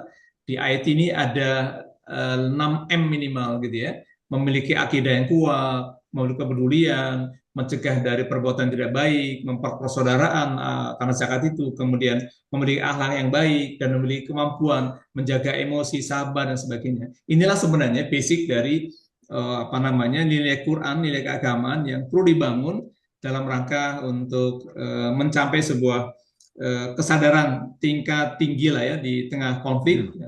Dan kalau saya ngelihat karena dosen satu dan peradaban gitu, saya ngelihat memang apa yang terjadi di Palestina ini dulu pernah terjadi juga di masa-masa lalu, dan sampai hari kita masih punya dampaknya kira-kira ya dari konflik yang berkepanjangan di masa lalu. Demikian Bang Rashid dan teman-teman ngantar saya, dan semoga bisa dilanjutkan diskusi. Dan saya juga salut nih dengan pengen banyak menggali dari Bu Desi tadi ya kaitannya dengan kondisi Palestina terakhir, karena ini juga saya sedang bimbing ada calon doktor yang sedang meneliti tentang resolusi konflik Israel Palestina dalam perspektif politik dalam Quran yang sedang saya bimbing. Itu belum jadi ya. Beliau itu dosen di UI, juga cukup banyak menyoroti tentang Palestina. Demikian Bang Rashid, terima kasih. Assalamualaikum warahmatullahi wabarakatuh. Terima kasih. Kita akan kembali ke Ustaz nanti. Namun sebelumnya saya akan ke Mbak Des. Kita kan paham ini. Tadi yang kita bicarakan tadi kebanyakan adalah mengenai konflik yang terjadi. Oke, tadi kita fokus ke Palestina dan Timur Tengah. Nah, kalau boleh saya sekarang geser ke Nusantara. Oke, yang terjadi kebanyakan akhir-akhir ini adalah bencana ya, Mbak Des ya. Saya ingat dulu 2023 ya, Desi kan pernah duluan ke Damil di Aceh ya, darurat militer di Aceh. Kalau salah Desi yang sempat ketemu sama Nur Zaman ya, kalau salah dulu yang pertama kalinya. Lalu saya juga sempat ketemu dengan Sofyan Daud dan bagaimana berkembang sampai akhirnya terjadilah itu apa tuh namanya perdamaian Helsinki ya di 2004 atau 2003. Nah, yang ingin saya tanyakan ke Desi, kondisi korban bencana alam apakah sama seperti kondisi mereka yang menjadi korban konflik pada saat militer pada saat di Banda Aceh itu. Kalau Dulu kan terima kasih. GAM cukup kuat. GAM cukup kuat, Eh, lalu 2004, 26 Desember terjadi namanya tsunami. Nah, itu mungkin bisa dikaitkan. Nah, sekarang kok bisa terjadi bencana seperti itu gimana, Mbak Des? Ya, terima kasih. Jadi kalau kita lihat dalam sejarahnya Aceh kan ya, dari dulu kan kita menyebutnya bahwa Aceh itu Serambi Mekah. Pertama, kalau dalam sejarahnya bahwa pertama kali rakyat Indonesia itu berangkat haji itu dari Aceh. Ya. Nah, itu sampai sebulan, bahkan 2 bulan kalau nggak salah, kalau dengar cerita dari nenek-nenek ya. Eh, tapi kenapa Aceh yang disebut sebagai negeri Serambi Mekah, yang sampai sekarang ada polisi syariah, hukum cambuk masih diberlakukan. Jadi kalau udah hukum cambuk masih diberlakukan, tapi kenapa konflik tidak pernah berhenti? Ini juga yang menjadi suatu pertanyaan. Kalau kita lihat, mungkin sama seperti yang Pak Ustadz tadi bilang ya, Pak Ustadz Zain tadi bilang, bahwa mungkin kalau saya masuk ke dalam poin 6, sabar itu ya. Apakah Aceh itu dengan negara Serambi Mekah, itu diberi banyak cobaan untuk menciptakan kesabaran itu yang lebih tinggi, sepertinya konflik yang terjadi di Gaza atau di negara-negara Islam lainnya, ini bisa kita diskusikan bersama. Tapi yang pasti bahwa konflik itu tidak pernah berhenti. Dan korban, bahkan Muzakir Manap kemarin sempat bilang, ini bukannya banjir bandang, ini bukannya galodo, ini bukannya sekedar longsor atau banjir, tapi ini adalah tsunami kedua. Karena untuk di Aceh Tengah itu ada 3 kampung hilang, kemudian Aceh Tamiang, dan sampai beberapa jalan juga masih terputus. Bantuan kemanusiaan belum sudah masuk, tapi belum sampai mendapatkan merata sampai ke ujung-ujungnya. Kenapa cobaan masyarakat Aceh ini lebih besar daripada cobaan daripada daerah-daerah lainnya? Walaupun kalau kita ambil garis lurus bahwa itu yang terjadi di Aceh, di Tapanuli atau di Sumatera Utara, dan juga di Padang, Sumatera Barat, di Agam sampai ke Padang Panjang, sampai ke Muara Pinggai Solo itu adalah dari jajaran Bukit Barisan. Jadi jajaran Bukit Barisan itulah dari ini itu satu garis, itu artinya satu garis dari Aceh sampai ke Sumatera Barat. Nah, ya kenapa Aceh yang paling banyak mendapatkan musibah atau cobaan? Apakah orang-orang Aceh kurang beribadah? Enggak juga, karena di situ di sana lebih bersyariah. Coba kalau ketahuan kita malam mingguan berdua-duaan, kalau di Jakarta udah biasa malam minggu di mobil-mobil berdua-duaan. Tapi kalau di Aceh jangan coba-coba. Polisi syariah dan 100 cambuk di depan umum. Atau ketika misalnya kita orang lagi waktunya sholat Jumat, tiba-tiba nanti ada tidak sholat Jumat ketahuan, itu pasti nanti kena sama polisi syariah laki-lakinya. Jadi banyak aturan-aturan yang diberlakukan di Aceh itu. Tapi ya sama ya, saya juga sempat bertanya-tanya itu kenapa ya? Kenapa sampai nggak pernah berhenti cobaannya? Oh iya. Konfliknya nggak pernah berhenti dari perang zamannya Cut Nyadim dulu, kemudian perang yang ada di Nagan Raya, itu apa namanya, perang apa itu waktu jalan sejarahnya. Dan dia sampai sejarahnya ada Masjid Baitur Rahman, itu kan awalnya dari peperangan juga, kemudian konflik tsunami, dan juga kenapa dulu tsunami, ada satu rahasia, ini saya minta maaf ya kalau saya bercerita. Jadi saya waktu pas tsunami itu, dari masa konflik sampai tsunami itu 15 bulan saya nggak pulang. Nah, dalam 5 bulan, sampai 5 bulan itu mayat itu tidak habis ya, karena di daerah-daerah Longa, Aceh Barat itu kita masih lihat banyak jenazah-jenazah. Tapi dari seluruh yang saya lihat, saya sampai bertanya beberapa ustadz di Aceh, korban-korban tsunami kan itu kita sudah lihat banyak mayat ya, berapa 200.000 mungkin lebih kalau nggak salah. Itu maaf, kenapa laki-laki, mayat laki-laki yang berpakai sarung itu masih melekat sarungnya? Kenapa yang perempuan itu lepas semua? Kalau pakai logika kan nggak mungkin perempuan itu semuanya nggak pakai apa-apa. Kenapa sarung yang bisa dibuka dengan cepat atau bisa kena air, kena hantam gelombang itu masih melekat. Nah, sampai sekarang pertanyaan itu nggak terjawab. Apa yang sebenarnya tersembunyi atau yang cobaan Allah apa yang diberikan kepada masyarakat Aceh dengan berbagai rahasia yang belum terjawab sampai sekarang. Nah, sementara kalau korban konflik kita bandingkan konflik yang pernah terjadi di Gaza sekarang 71.266 itu adalah konflik terbesar dalam sepanjang sejarah perperangan dibandingkan dengan Perang Dunia Pertama itu 2 orang. Kemudian pada Perang Dunia Kedua tahun 1939-1945 korban jiwa selama 6 tahun Perang Dunia Kedua itu 69 orang. Kemudian kalau perang Vietnam itu ada 63 orang dan di Afghanistan itu 11 orang dan 71.000 genosida terjadi di Gaza 813 hari sampai sekarang belum terselesaikan. Dan kalau kita lihat jadi kalau kita lagi jalan di Gaza itu biasa, tapi tiba-tiba nah rata-rata kaki yang kena, tangan, ada yang sampai hancur. Nah, kepingan-kepingan roket, kepingan-kepingan bom yang itu yang masuk ke dalam badan yang gimana saya mau ceritanya ya? Membayangin aja udah. Proyektilnya menghancurkan badan. Iya, kan itu kan roket itu kan besar ya. Nah, ketika jatuh itu kan proyektilnya itu kan itu jadi lepas itu yang masuk ke dalam badan yang itu yang mematikan. Jadi kalau kita lihat jenazah korban konflik sama jenazah bencana jauh berbeda. Jenazah bencana kalau dari sisi keutuhan mungkin dia lebih utuh ya. Tapi karena lama ditemukan paling dia gembung gitu kan.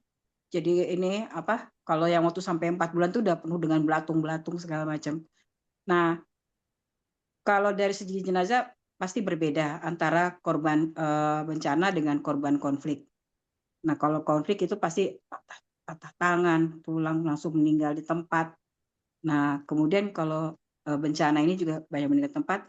Tapi yang terjadi di Aceh ini sampai sekarang saya nggak ketemu jawabannya.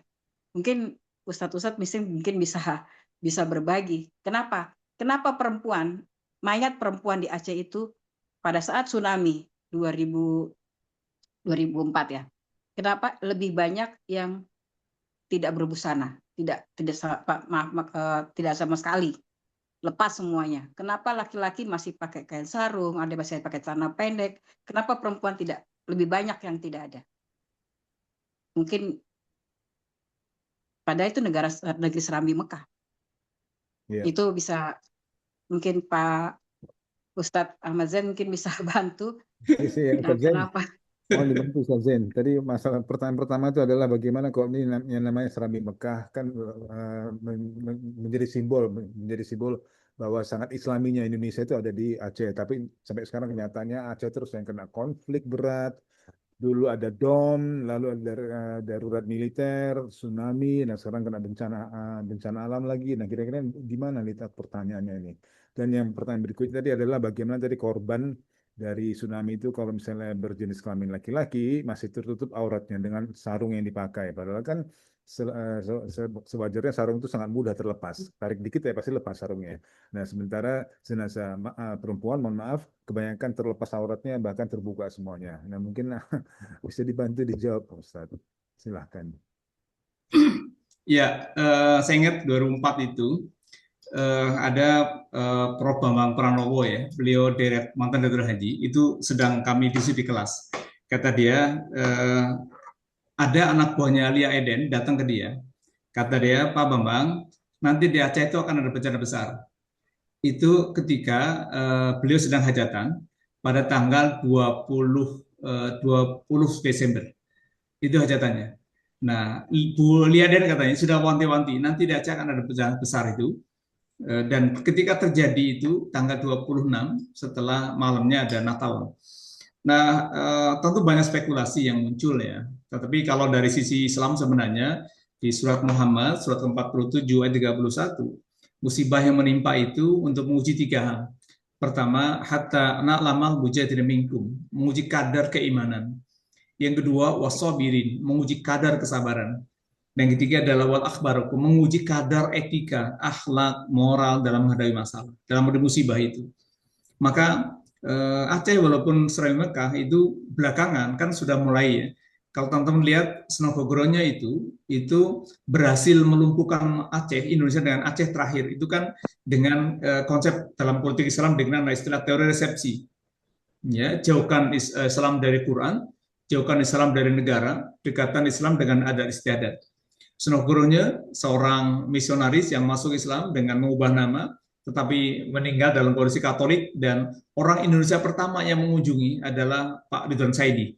Nah, ini Aceh ya, artinya kalau ya kita tidak nutup mata ya, walaupun Aceh selain Mekah, tetapi budaya yang sudah mulai datang, saya yakin lah, saya cukup dekat dengan teman-teman di Aceh, bagaimana apa namanya asli Aceh itu luar biasa agamisnya. Tetapi perlu kita lihat bahwa perubahan zaman terus, ya, bahkan ada yang bersaksi bahwa malam itu ketika ada tanggal 25 sebelum terjadi tsunami itu ada apa namanya ada Natal bersama. Apakah ini bagian dari apa ya alam murka walau alam Islam? Tetapi setidaknya tadi kita lihat di tiga kacamata saja lah. Pertama ujian keimanan, kedua ujian kesabaran, ketiga ajuan etika moral dalam menghadapi ujian itu. Jadi tempat itu tidak menjanjikan sesuatu. Jangankan asal di Mekah, di Arab Saudi saja, gitu ya, di Ka'bah saja itu banyak kejahatan juga, gitu ya. Di Mekah sendiri di Ka'bah itu artinya bahwa kita harus sadar bahwa di luar sana ada SOP makhluk lain, yaitu iblis, tugasnya godain manusia. Jadi kalau nggak ada lagi kejahatan, nggak ada lagi konflik, itu iblisnya nganggur nanti, SOP-nya begitu. Tetapi kita tidak mendalilkan itu ya, tetapi setidaknya sebagai orang beriman tentu kita yakin bahwa di balik musibah itu pasti ada hikmah. Tadi satu, hatta nalamal mujadir minkum, menguji kadar keimanan. Bagaimana melihat itu dari sisi keimanan. Oh, orang beriman itu ketika ujian datang, itu bisa jadi tasghirah, bisa jadi peringatan gitu ya. Dan yang kedua tadi, ini pasti jadi kesabaran gitu ya, bagaimana menghadapi. Di semua konflik lah ya, nih kalau hari ini Aceh sedang berita, kok Aceh yang sering dapat musibah ya. Kalau kita lihat dari sisi ilmu geografi, geologi, apalagi astronomi itu kan memang lempengan bumi berbeda. Ya, teman-teman mungkin belum pernah mendengar tuh ada gempa bumi di Kalimantan Timur misalnya, ibu kotanya apa ya di Balikpapan misalnya. Nah itu satu tempat migas. Kalau ada satu kali bencana, luar biasa gitu ya. Jadi bahkan kalau Bang Aris mungkin pernah datang ke Maros, di Maros itu ada kalau istilah gua leng-leng atau apa ya, gua yang dulu ada di bawah laut. Maka di Maros itu diyakini itu dulu dalam lautan. Nah, itu kan ada perubahan lempeng bumi dan sebagainya. Maka kita melihatnya dari musibah itu ya sudah, oh ini ujian keimanan ya, bahwa Allah itu maha luar biasa, maha segala-galanya. Iman itu kan tidak hanya sekedar keyakinan gitu. Ketika ada orang ya udah datang Baduy datang, ya Rasul saya sudah beragama Islam. Belum. Kamu baru berislam saja gitu. Kamu belum beriman gitu. Nah, ini artinya tadi yang terjadi yang di Aceh memang saya juga sempat turun dulu walaupun nggak lama ya. Kalau Bu Desi mungkin sampai sekian bulan saya tidak lama, tapi saya melihat secara langsung memang yang merinding lah buru kudu ini bagaimana dengan mudahnya, dan itulah janji Allah ya.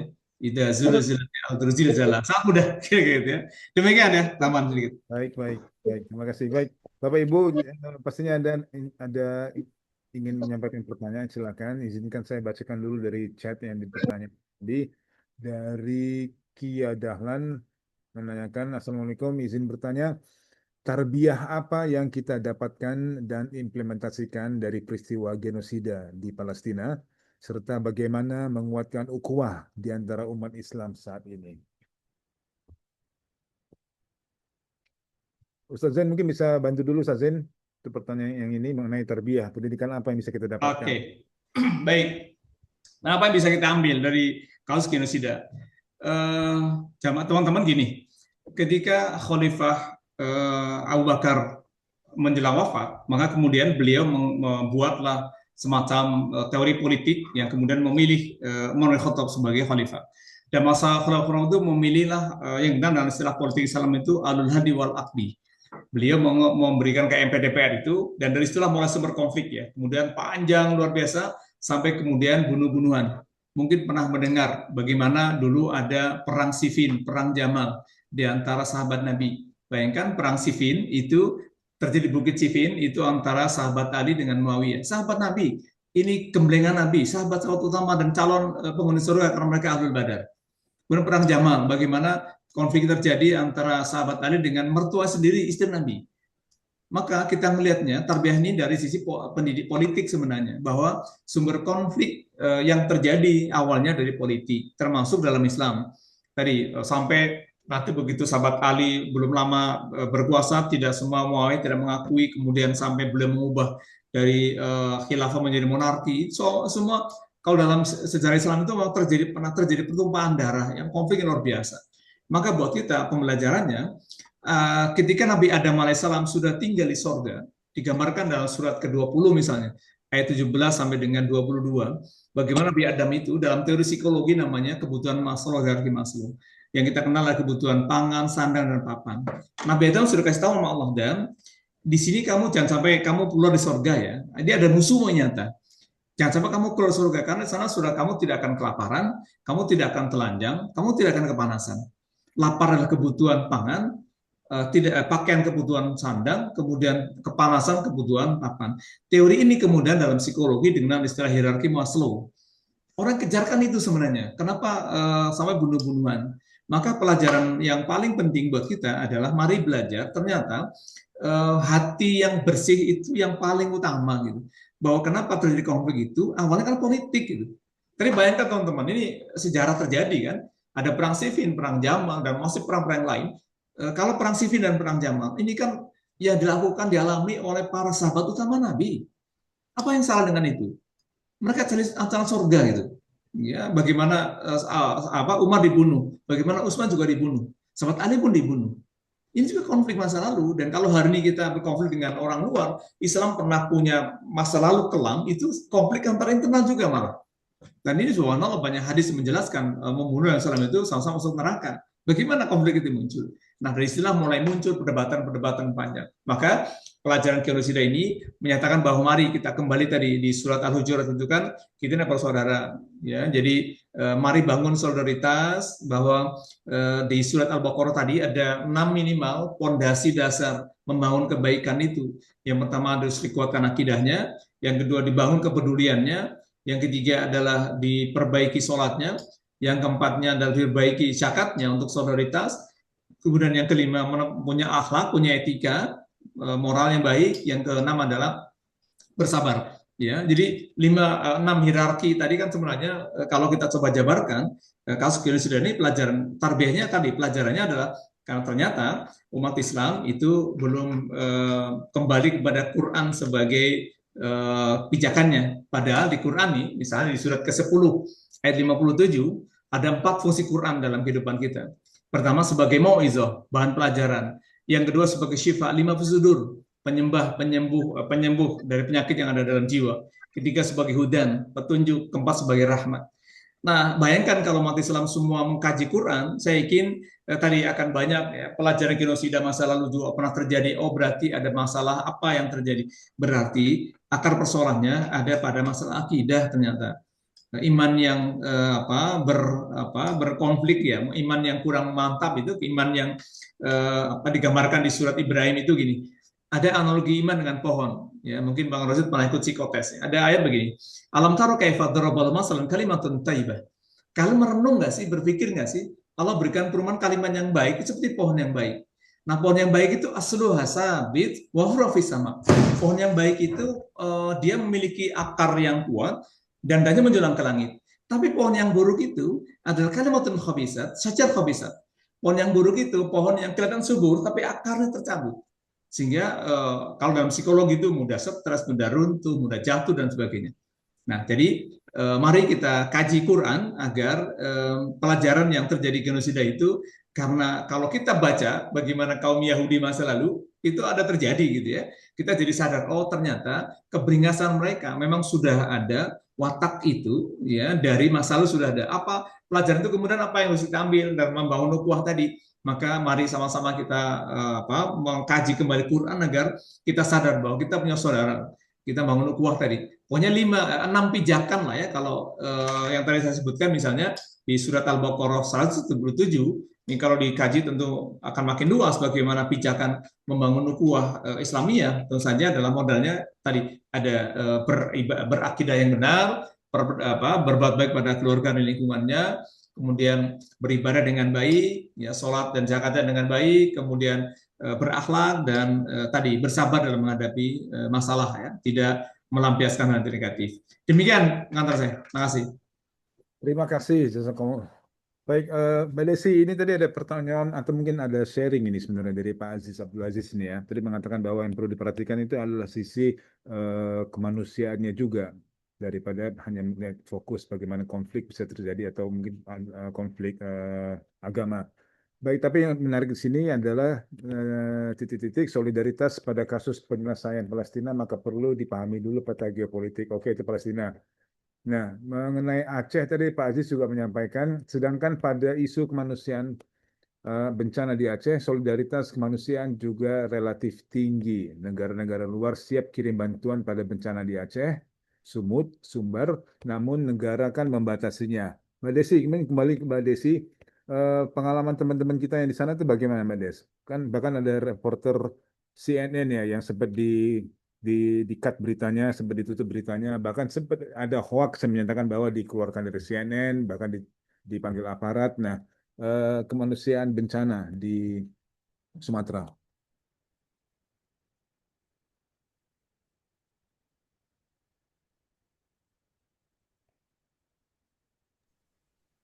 Mbak Des masih di mute itu. Oh, sorry, maaf. Ya. Kalau kita bicara soal bencana, tugasnya wartawan itu kan sebenarnya menceritakan fakta dan peristiwa yang terjadi. Jadi ketika dia melaporkan bahwa di tempat dia di Aceh Tamiang itu sampai ke pedalaman selama 8 hari itu belum ada perubahan. Bantuan kemanusiaan itu belum merata sampai ke dalam ke dalam pedalaman. Nah, itu sebenarnya kan fakta yang terjadi. Nah, ketika berita itu keluar, artinya kan itu kan menyinggung orang ya dari pemerintahan atau mungkin mereka sudah bekerja di situ. Dan kemudian saya juga sempat bertanya, kenapa? Apakah benar itu sampai dikeluarkan? Ternyata tidak, tapi beritanya itu di take out, artinya dicabut, tidak ada lagi link berita itu. Nah, sebenarnya apa yang salah? Nggak ada yang salah. Dia reporternya hanya menceritakan fakta dan peristiwa kok yang terjadi, yang dia lihat di depan matanya, dan dia juga berada di lokasi tersebut. Nah, kenapa pemerintah harus marah? Ya, inisialnya orang sudah menyebut dengan kata, oh itu dari mana? Oh itu perintah Buna. Nah, artinya bahwa apa sih yang ditakutin ketika misalnya bicara soal kemanusiaan? Sebenarnya kan pers itu kan kritik sosial. Jadi mana informasi apa fakta yang terjadi di lapangan kan diberitakan. Bukan berarti harus memang harus menceritakan yang bagus-bagusnya aja, enggak juga, tapi kan fakta dan peristiwanya memang seperti itu. Berarti artinya kalau saya melihat, minta maaf nih, artinya pemerintah sendiri belum legowo melihat fungsi pers itu berjalan. Harusnya apa fakta dan peristiwa yang terjadi ya sudah disampaikan. Dan itu menjadikan informasi untuk mendapatkan menambah titik-titik untuk memberikan bantuan. Nah, terus kemudian kenapa sampai sekarang belum selesai sisi kemanusiaan di Aceh? Karena itu bukan kerja yang bisa selesai sehari atau 2 hari. Nah, ketika Presiden mengatakan bahwa tidak ada membatasi bantuan dari luar, jadi dia menganggap bahwa negara masih mampu untuk menanggulangi bencana yang terjadi di Sumatera, tapi kemudian gubernur bagaimana ini tidak bisa kalau hanya seperti mengharapkan bantuan seperti ini. Jadi mereka membuka.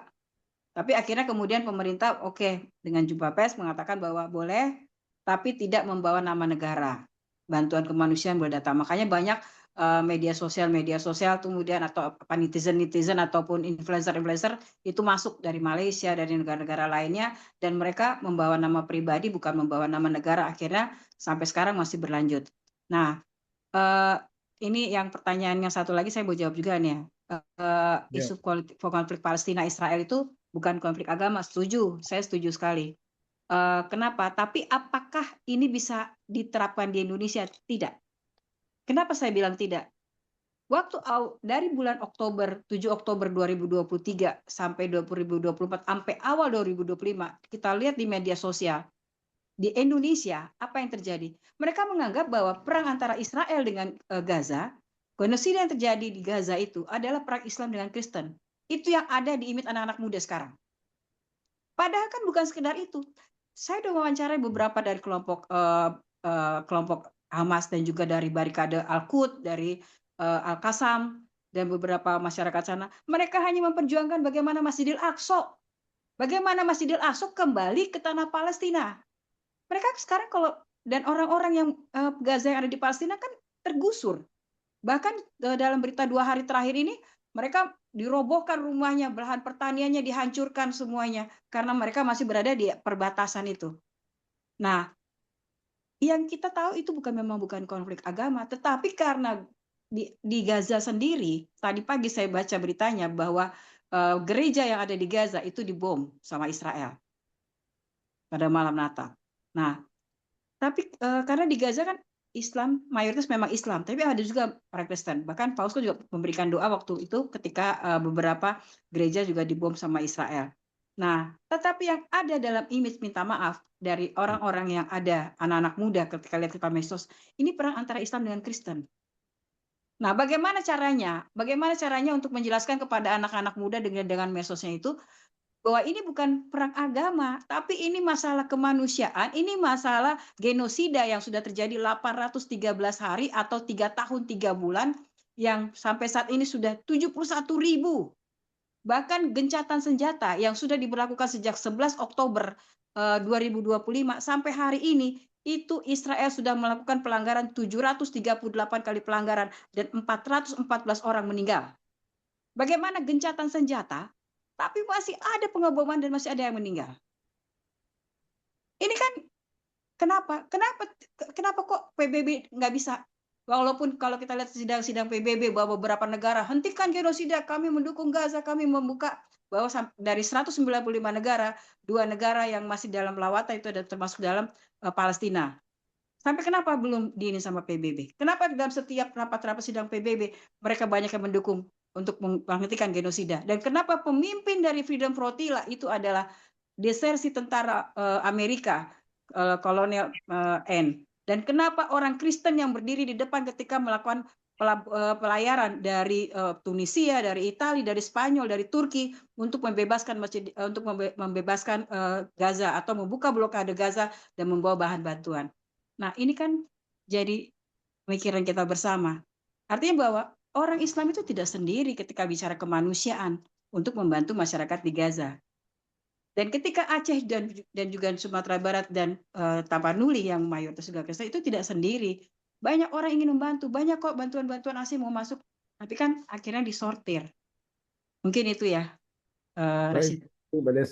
Oke, ada beberapa raise hand tadi dari Pak Agus Salim.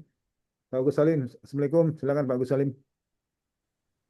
Assalamualaikum warahmatullahi wabarakatuh. Assalamualaikum warahmatullahi Terima kasih. Ini ini waktunya habis sudah ya. Ya, singkat aja Pak. Boleh silakan singkat. Iya, kalau boleh usul sebaiknya didahulukan yang raise hand ya. Jadi saya yakin banyak sebetulnya yang mau bicara banyak. Tapi mungkin waktunya yang terbatas ya. Eh, saya berkaitan dengan Palestina ini, saya teringat ketika dalam satu acara ya yang dihadiri oleh termasuk negara-negara Arab, itu Pak Natsir bertanya kepada negara-negara Arab itu. Ada bertujuh negara yang waktu itu berperang lawan Israel, tapi kan kalah itu negara Arab itu. Ditanya, kenapa Anda 7 negara, Israel cuma 1 negara, kok Anda kalah? Pertanyaan yang sangat sederhana ini dijawab oleh orang Arab ini. Ya, karena kami bertuju Israel bersatu. Jadi itu yang membuat jadi artinya ini sebetulnya kan jawaban yang mengakui betul betapa mereka itu tidak ada rasa persatuan, pecah itu. Memang bersatu dalam pengertian yang digambarkan Quran itu memang ideal sekali ya. Bagaimana membuat satu kondisi seperti itu. Tapi memang bagaimanapun kita harus mengambil hikmah ya dari peristiwa-peristiwa itu. Yang saya tanyakan Ibu Desi, saya itu bingung ya melihat ini akhir-akhir ini saya dengar apa ISIS ini buat ulah lagi. Posisi ISIS ini sebetulnya apa? Apakah ini buatan atau memang murni gerakan ini? Ini sebetulnya agak membingungkan ini ISIS ini. Yang kedua terkait dengan apa namanya eh, negara-negara yang sudah menyatakan dukungan untuk kemerdekaan Palestina di sidang PBB itu kan jelas sekali itu ya. Kemudian bagaimana follow up-nya? Lalu pengadilan internasional sudah memberikan satu vonis demikian jelas. Tapi tidak ada daya paksa gitu loh untuk kalau di Indonesia istilahnya kan jemput paksa gitu lah pada Benyamin misalnya ini kan. Itu bagaimana ini? Iya, Ada Bu. Oh, nanti jangan ini lagi. kalau tidak ada apa kekuatan yang begitu ya Benyamin ini merasa tidak dunia itu tidak akan dianggap sama sekali gitu kan. Nah, menurut Bu Desi, bagaimana kalau Holocaust itu diviralkan saja secara terus-menerus? Ini kan Holocaust ini kan juga akibat dari ulah dia di Jerman dulu itu. Akibatnya orang Jerman gemes melihat kondisi cara-cara Zionis Israel. Jadi kalau melihat sekarang ini tidak sulit memahami kenapa Israel ini lalu diperlakukan seperti itu oleh Jerman dulu itu. Ini Oke, memang kondisi yang sangat mengenaskan sekali ya. Jadi kalau melihat apalagi be- kalau perhatian terhadap Gaza lebih daripada ke negara-negara Muslim lainnya, misalnya apa di Sudan atau lain-lain, memang kita harus mengakui bahwa Sudan itu memang sangat menyedihkan sekali. Cuman karena berkaitan Gaza ini dengan Masjidil Aqsa, berkaitan dengan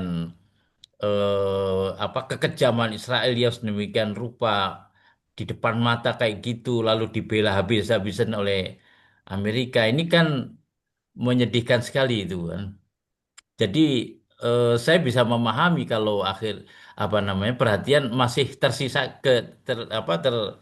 terpusat ke sana. Walaupun tentu saja bukan berarti negara-negara lain Muslim itu tidak menjadi perhatian ya. Saya rasa harus menjadi perhatian untuk diselesaikan. Nah baik Pak itu Gus. saya rasa yang perlu saya sampaikan itu saja. Assalamualaikum Hmm. warahmatullahi wabarakatuh. Allah, baik. Siapa dulu mau menjawab? Mungkin Mbak Desi yang mau menjawab ya. Tadi pertanyaan dari Pak Agus tadi ada mengenai ISIS itu bagaimana? Oke, lalu negara-negara yang sudah menyatakan dukungan terhadap Palestina kok belum gerak-gerak juga. Lalu pengadilan internasional kok misalnya nggak bisa diharapkan jadinya. Silakan. Ya, terima kasih Pak Agus. Sebenarnya kalau bicara soal histori dari ISIS yang dulu awal dari Al-Qaeda itu mungkin Pak Ustadz Pak Ahmad Zain mungkin lebih pasnya ya. Tapi kalau saya bicara bagaimana pengalaman ketika harus ke Yaman ketika ada orang Indonesia yang masuk dalam kelompok Al-Qaeda dan kemudian meninggal tewas di sana dan kemudian kenapa harus ke Afghanistan karena ada orang Indonesia yang ikut dalam kelompok ISIS dan kenapa harus ke Filipina Selatan ketika mungkin masih ingat tahun 2017 kasus di Marawi ada 20 warga negara Indonesia ikut dalam kelompok ISIS di Filipina Selatan dan kenapa akhirnya saya mencoba mencari garis ininya karena kemudian saya langsung ke Suriah. Ternyata waktu itu ISIS yang tadinya berawal dari yang adanya campnya dari Suriah, mereka akan membuka camp untuk perwakilan Asia Tenggara itu di Mindanao Selatan atau di Filipina Selatan. Makanya pada saat tahun 2017-2018 itu banyak orang Indonesia yang kemudian keluar lewat Batam, lewat Malaysia, kemudian mereka menyeberang ke Filipina Selatan ikut dalam pelatihan-pelatihan kelompok-kelompok untuk masuk dalam kelompok garis keras kelompok ISIS tersebut. Tetapi pemerintah Filipina, Presiden Filipina sendiri akhirnya melakukan operasi militer besar-besaran di Pulau Sulu, Pulau di Zamboanga dan Pulau Basilan untuk melakukan pembersihan itu. Jadi rencana untuk menjadikan Filipina Selatan sebagai camp ISIS Asia Tenggara itu akhirnya gagal. Nah, yang kalau saya disuruh menceritakan bagaimana tentang sejarah ISIS itu, kayaknya saya kurang pantas ya mungkin dari Pak Profesor Ahmad Zain. Tapi kenyataannya, kalau bisa saya tarik garis lurus bahwa kelompok ISIS dari zamannya dulu masih zaman Al-Qaeda, waktu itu Al-Qaeda itu kira-kira di tahun berapa tahun 2003 atau 2000 sekitar tahun itu awalnya cuma 75 orang di Suriah, orang Indonesia. Tapi dalam waktu 6 bulan itu berkembang menjadi 750 orang. Makanya waktu itu kami mencoba untuk masuk, tapi karena wartawan Kompas kalau nggak salah yang bisa masuk ke dalam karena dia lebih bisa berbahasa Arab. Sebentar kami TV karena harus membawa kamera, kita harus tertahan di perbatasan, kami masuk lewat Turki. Jadi perkembangan garis Al-Qaeda, ISIS, dan sekarang ketika kami kemarin ke Gaza itu ada lagi kelompok Islam yang akan menggantikan ISIS, tapi namanya saya lupa itu apa itu. Jadi di situ sudah mulai ada pertempuran, makanya ketika kita menyeberang dari terusan Suez mau sampai ke Al-Aris itu camp militer dari Mesir banyak di situ karena adanya cabang-cabang nantinya akan menjadikan pergerakan selain daripada ISIS tersebut. Mungkin ditambahkan Pak Prof. Ahmad Zain, nah untuk sejarah ISIS dan dari Al-Qaedanya itu. Terima kasih. Saya coba kasih ini sedikit, tapi ini panjang sebenarnya, nanti bisa sampai jam 12 malam atau baru selesai gitu ya. Tapi saya ingin coba berbagi gini saja. Ini ada data yang kalau coba kita ngelihat bagaimana radikal itu ya di kelompok-kelompok ini, saya ingin cepat saja, tidak ingin banyak-banyak, dan ini nanti teman-teman yang mungkin sudah pernah melihat ini atau mungkin pernah dapat ini, saya ingin sampaikan ini bahwa ada jaringan neoliberal yang kalau coba kita ngelihat dari peta ini, teman-teman akan tahu posisi itu ada di mana, dan beberapa NGO juga ikut terlibat sebenarnya. Bagaimana beberapa negara jaringan liberal ya ini berawal dari sana sebenarnya. Kalau coba kita lihat tadi gerakan Islam yang radikal dan sebagainya itu nanti ada beberapa negara, ada Amerika, Eropa, Australia, Jepang, kemudian punya beberapa korporat yang kemudian ini menjarah ada beberapa titik tadi. Kalau kenapa di Filipina gitu, di Moro itu memang kalau kita lihat akar sejarah dan peta ini, teman-teman akan membaca sebenarnya secara peta konflik berkepanjangan itu sebenarnya sudah settingannya luar biasa ya, secara global itu sudah disetting. Jadi kalau kemarin mungkin teman-teman mendengar ada istilah Wahabi lingkungan gitu ya, yang didongkan oleh Mas Ulil gitu ya. Ini kalau coba kita lihat sebenarnya riak-riak ini itu sudah lama gitu disetting, itu luar biasa. Kemudian ini versi beberapa yang dari bahasa Arab lah yang coba kita gaungkan itu, dan teman-teman saya ingin sampaikan bahwa ada secara global kita harus paham peta ini karena jangan sampai nanti kita ikut terjebak ya dalam beberapa gerakan yang kita tidak paham, kemudian kita di dalamnya justru malah mengalami ya banyak hal lah ya. Nah dari peta 2 ini sebenarnya kalau coba kita lihat tadi beberapa jaringan ya yang tadi sebutkan, saya tidak lama-lama karena mohon maaf ini ada secret sebenarnya datanya ya. Tapi ingin sampaikan gini bahwa gerakan-gerakan tadi itu ada kaitan dengan politik global ya teman-teman. Kita harus paham dan jangan sampai kita terjebak. Dulu saya pernah studi S2 di politik Islam. Kebetulan dulu saya memang membahas dan akhirnya jadi buku saya di politik Islam itu dulu terkait dengan negara Islam, negara dan pemerintahan dalam Islam dari sebuah buku itu. Kemudian itu hasil makalah riset saya dulu tahun 2004-2005 ya, ketika saya sedang studi di pendidikan di politik Islam. Nah, gerakan-gerakan tadi itu memang akan masif terus dan ini akan selalu ada karena ada fundingnya, ya ada penyokong dananya sehingga nggak pernah selesai gitu ya. Jadi kalau dilihat tadi Bu Desi memang sudah ada reak-reak itu, iya mereka akan selalu ada dalam teori intelijen tentu saja akan mati satu tumbuh seribu kira gitu dan itu dalam psikologi itu kan didogmatis ya alam bawah sadar sehingga luar biasa. Kalau teman-teman ketemu dengan alumni-alumni yang pernah waktu itu di Afgan gitu ya, dan sebagainya, karena dulu saya sempat mampir di sastra Arab UI itu banyak teman-teman di zaman-zaman itu. Saya di UI itu tahun 93, 94 ya di sastra UI itu. Ya dulu lah saya angkatan dengan Fazlizon, Bang Fazlizon dan kawan-kawan lah saat itu dan karena beliau di Rusia saya di sastra Arab. Sehingga saya mulai mendalami Timur Tengah itu sejak tahun 90-an ketika sedang studi karena bagian dari studi sastra Arab itu budaya dan memang karakternya luar biasa. Kenapa sih Al-Qaeda tumbuh kembang di sana? Teman-teman, ini sekali lagi ada geopolitik global yang memang luar biasa dan itu sudah menjamur di seluruh dunia. Jadi sama Indonesia lah.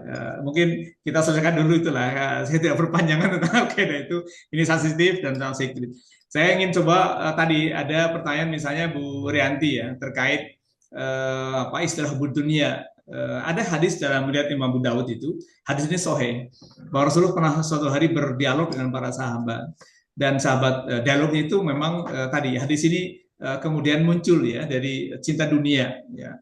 Ketika itu para Rasul bertanya pada sahabat ya, nanti akan suatu masa di mana bangsa-bangsa dan memperebutkan kalian ya. Jadi umat Islam itu akan menjadi tadi ya objek, menjadi subjek, menjadi rebutan lah ya, seperti orang bermakan di daging dalam piring gitu ya. Kemudian sahabat bertanya, apakah saat itu jumlah kami sedikit?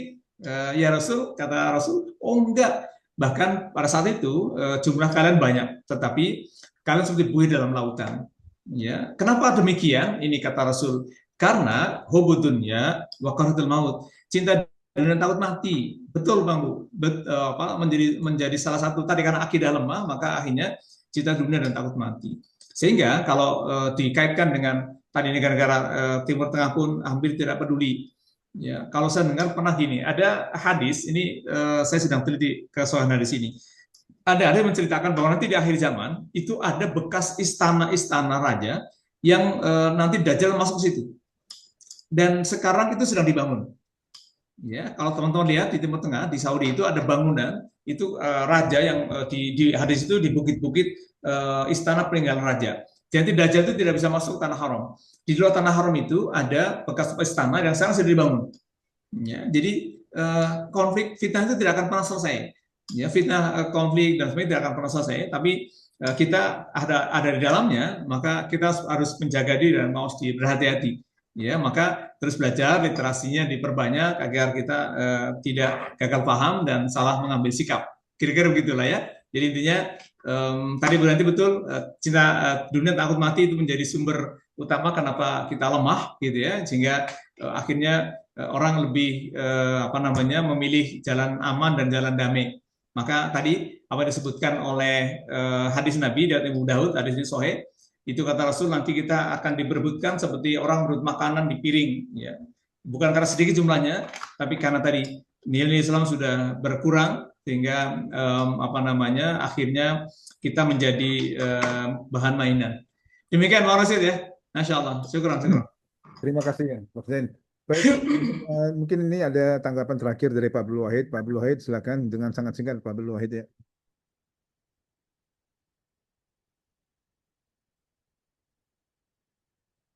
Ya, halo. Saya mau sedikit sharing ya.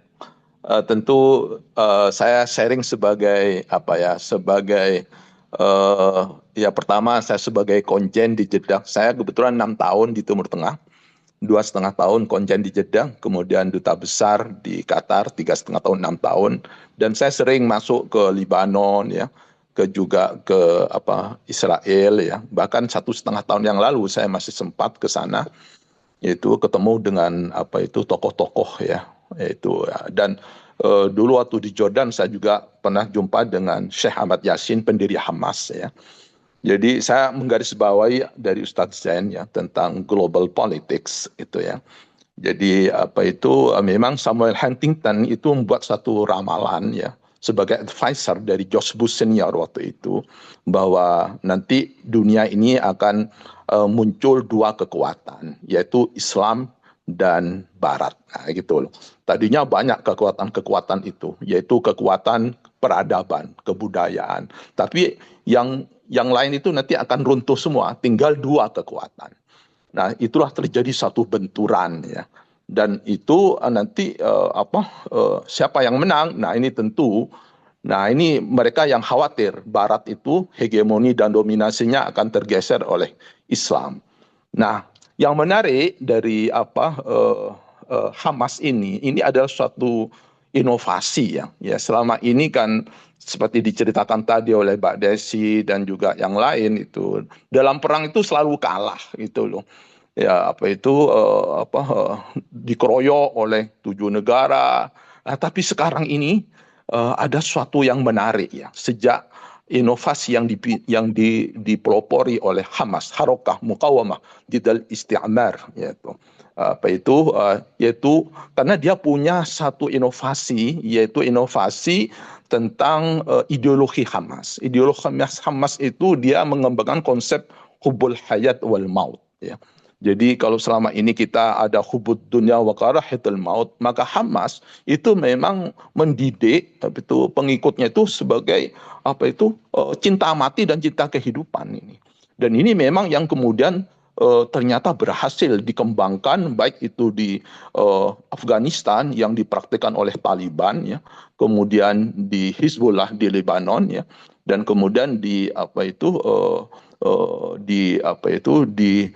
Israel sendiri, yaitu Hamas.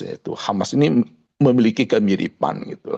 Dan ini yang kemudian Amerika itu tekuk lutut ya, karena sebetulnya Israel itu kan Amerika kecil ya, dan Amerika itu adalah Israel besar gitu loh. Jadi kenapa itu? Karena memang dari segi teknologi, keuangan, media, itu supremasi dan dominasi Amerika itu tetap. Nah, oleh itu perlu ada semacam counter attack yang harus canggih. Dan itu yang dipelopori oleh Sheikh Ahmad Yasin, pendiri Hamas itu, memang Islam punya kemampuan.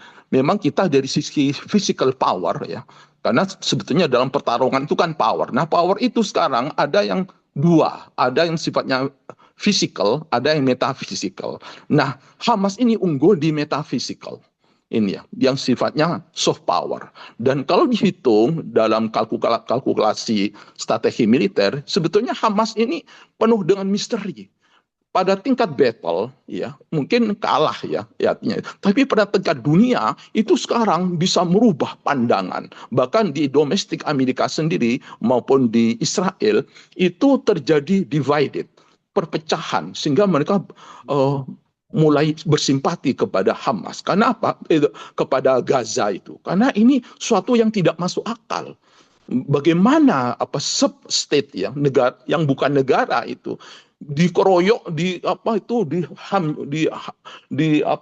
dihancurkan oleh Israel, tetap dia punya survival, punya kemampuan. Ini yang menjadi suatu pertanyaan besar. Berarti ini canggih itu Hamas ini. Apa dia yang punya kemampuan apa? Nah, ini yang kadang-kadang kita seringkali melihat peristiwa di Timur Tengah itu dari sisi negatif saja ya, kita kasihan atau apa begitu ya. Nah, tidak melihat dari sisi sebetulnya ada sesuatu yang baru yang membuat kalkulasi rasional calculation itu meleset semua. Makanya di Amerika itu ada sebuah Times ya, dan juga majalah yang kemudian dia membuat satu analisis tentang miscalculation policy of the United States foreign policy. Jadi salah hitung. Nah, ini yang kemungkinan mungkin ini menjadi renungan kita bersama, bahwa sekarang itu ada namanya power shift, pergeseran kekuatan.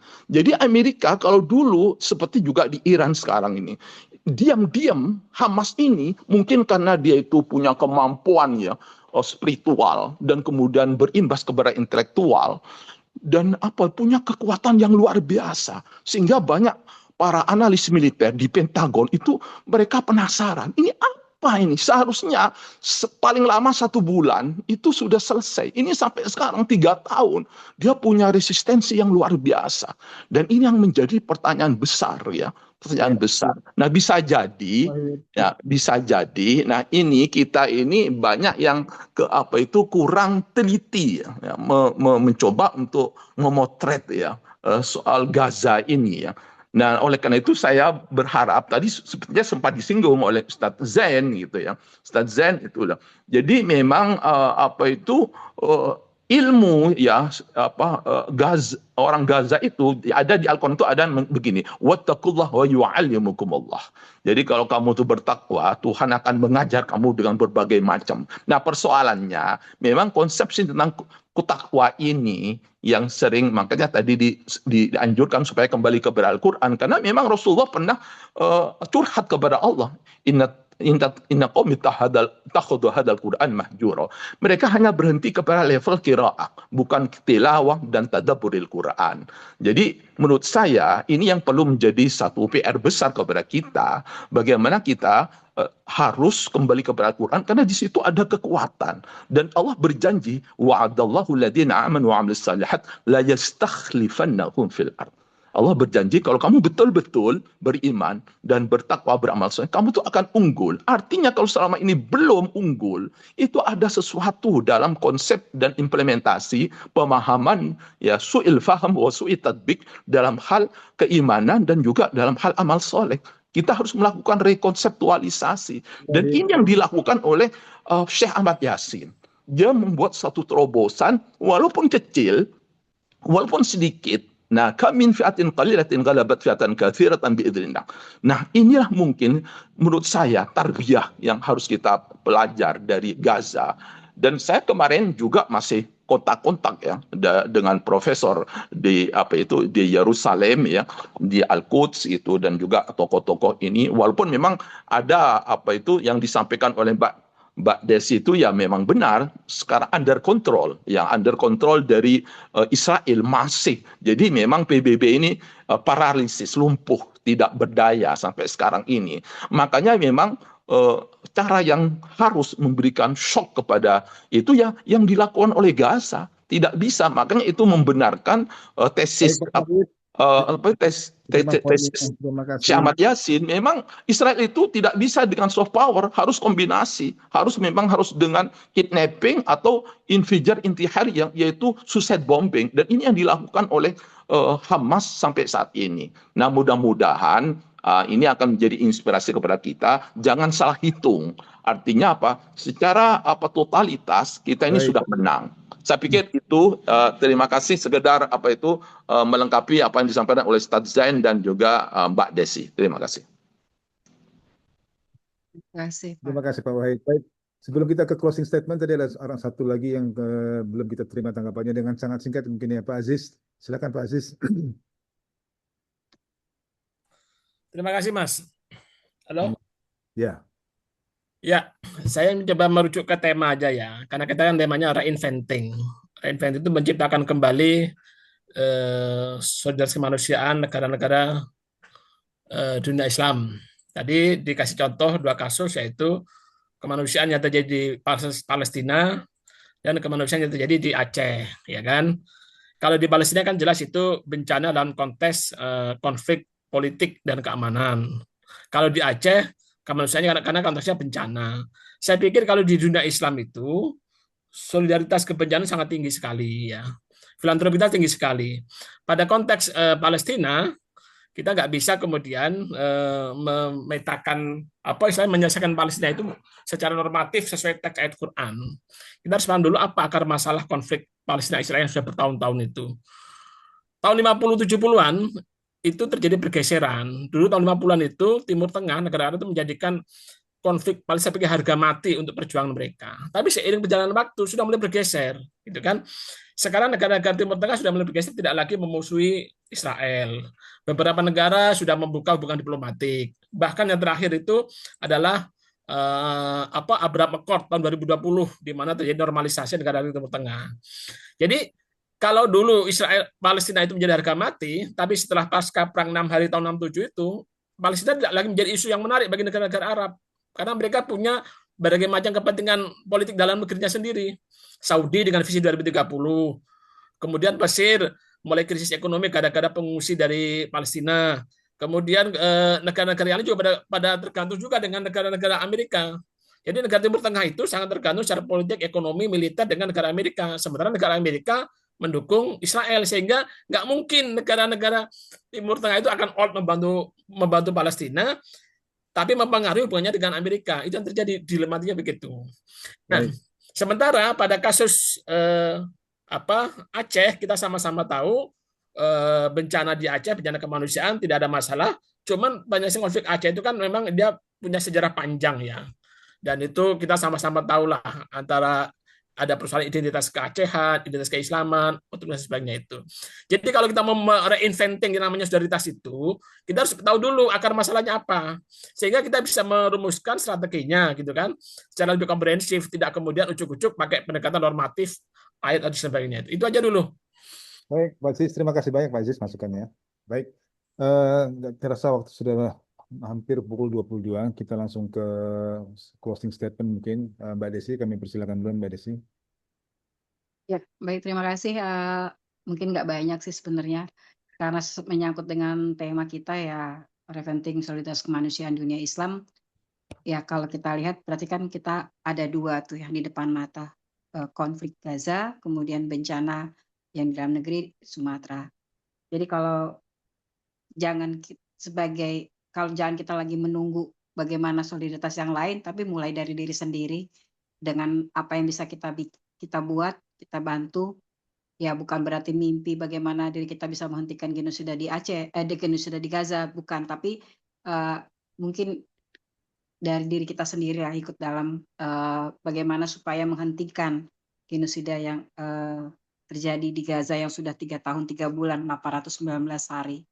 Dan untuk bencana sendiri, kalau menurut saya, kalau memang solidaritas kemanusiaan dunia atau negara-negara lain bisa mempercepat memulihkan bencana yang terjadi di Aceh, itu tidak ada salahnya untuk sedikit dibuka untuk bantuan-bantuan asing itu, karena tidak mungkin untuk membangun sebanyak itu rumah dalam waktu 1 bulan 3 bulan, bahkan prediksinya mereka ini butuh waktu sampai 6 bulan untuk bisa kembali normal seperti sedia kala. Itu, terima kasih. Wassalamualaikum warahmatullahi wabarakatuh. Terima kasih Mbak Desi. Waalaikumsalam warahmatullahi wabarakatuh. Baik, Ustadz Zain, silakan. Terima kasih. Saya juga sedikit aja. Memang sangat baik dan bagus, cuman kan sangat waktunya terbatas. Jadi kalau betul saya sepakat Pak Aziz tadi, merekonstruksi kembali sebenarnya. Cuman kalau hari ini kita sebenarnya disuguhi pengalaman lapangan oleh Bu Desi, ini kan terkait dengan problem yang aktual ya. Tentu saja sebagai orang beriman tentu rujukan itu adalah Al-Quran dan hadis tentu saja dalam melihat fenomena kejadian apapun. Jadi apa yang tadi sodorkan oleh Bu Desi tadi dari beberapa kejadian lapangan, tentu kita melihatnya kan kalau kereta sendiri nggak mungkin. Hari ini kita sedang ada dalam geopolitik yang tidak mungkin bisa satu suara. Kalau masa satu kepemimpinan dulu, masa khilafah mungkin selesai lah kira-kira. Nah, pikiran tidak mungkin hari ini. Nah, maka hal terkecil tadi Bu Desi saya sepakat dari diri kita sendiri hari ini untuk melihat sebuah konflik itu dalam berbagai macam dimensi yang lebih luas, yang holistik, bahwa konflik Timur Tengah, kemudian bencana yang ada di Sumatera dan Indonesia pada umumnya, ini adalah bagian dari ritme kehidupan yang sudah Allah takdirkan, yang Allah berikan pada kita sebagai berjalan kehidupan. Maka di surat ke-21, terakhir saya ingin sambutkan, surat Al-Anbiya ayat 35, kata Allah, kullu nafsin dha'iqatul maut wa nabluukum bisyarri wal khairi fitnah wa ilaina turja'un. Pada ujung manusia itu akan ada kematian. Dan sebelum mati itu Allah akan uji semua manusia dan keburuan kebaikan. Dan semua akan kembali kepada Allah Subhanahu wa taala bertanggungjawabkan. Maka dalam dimensi ini diskusi kita hari ini adalah bagaimana melihat konflik ini dari akar sejarah, dan kemudian dari sisi literasi yang disampaikan oleh Bu Desi, kemudian Quran sebagai basis keilmuan kita untuk melihat bagaimana sebenarnya ke depan. Mudah-mudahan diskusi kecil ini akan menjadi riak-riak ke depan besar yang bisa menjadi mercusuar ke depan, bahwa sudah saatnya Islam ayo kembali pada Quran, kembali pada agama kita, dengan tidak melepaskan kenyataan hari ini bahwa kita sedang ada di tengah-tengah geopolitik, konflik dan yang berpanjangan, yang kita tidak tahu bisa ngomong apa gitu ya, dan tidak bisa ngasih selesai apa, tapi setidaknya ada doa yang lirih dari kita yang mudah-mudahan Allah kabulkan akan mengubah peta dunia. Terima kasih. Assalamualaikum warahmatullahi wabarakatuh. Assalamualaikum warahmatullahi wabarakatuh. Jadi kalau boleh saya simpulkan dalam satu kalimat tadi dari Mbak Desi juga menyampaikan kita sebagai manusia apa yang bisa kita lakukan, dan menyambung lagi tadi apa yang Ustadz Zain katakan, kita sebagai manusia ya kita harus kembali lagi ke Quran mungkin untuk mengingatkan jati diri kita dan bagaimana pentingnya Quran itu sebagai pegangan hidup. Baik, terima kasih banyak Bapak dan Ibu sekalian atas perhatiannya. Kami mohon maaf jika ada kekurangan. Sekali lagi juga terima kasih kepada Mbak Desi sebagai narasumber, Mbak Ustadz Zain dari cukup waktunya ya, kita harus bikin seri kedua nih kayaknya. Baik, mohon maaf. Dan saya akhirnya Abdul Rahman Rashid mohon diri dulu dari hadapan Anda. Kita kembali ke MC. Wabillahi taufiq wal hidayah. Assalamualaikum warahmatullahi wabarakatuh. Waalaikumsalam warahmatullahi wabarakatuh. MC silahkan. Baik, alhamdulillah. Bapak Ibu, kita telah sampai di penghujung acara. Semoga apa yang telah kita dengarkan dan diskusikan pada malam hari ini dapat menambah wawasan, memperkuat kepedulian, serta menumbuhkan kembali semangat solidaritas kemanusiaan dalam diri kita masing-masing. Saya Sumaih Nurbaiti selaku MC mengucapkan banyak-banyak terima kasih kepada seluruh narasumber, moderator, para panitia, dan seluruh peserta yang telah hadir berpartisipasi di Zoom meeting kali ini. Mohon maaf apabila ada kata yang kurang berkenan. Akhir kata, wassalamualaikum warahmatullahi wabarakatuh. Waalaikumsalam warahmatullahi wabarakatuh. Mbak Desi, terima kasih banyak Mbak Desi. Sama-sama. Waalaikumsalam warahmatullahi wabarakatuh. Terima kasih Mbak Desi, Ya. Prof. Pak Dubes ketemu Iya, lagi ya. kita ya Pak Dubes. Iya. Pak Dubes, Makasih. jeda dulu ketemu. Iya. Terima kasih Pak Dubes. Sama-sama. Assalamualaikum. Wassalam. Pamit semua. Assalamualaikum warahmatullahi wabarakatuh. Bang Rashid, makasih Bang Rashid. Makasih. Makasih banyak Ustadz Zen atas waktunya. Saya izin live dulu ya. Baik, kita cukupkan ya. 789 kita tutup. Barakallahu lakum dengan doa majlis subhanakallahumma.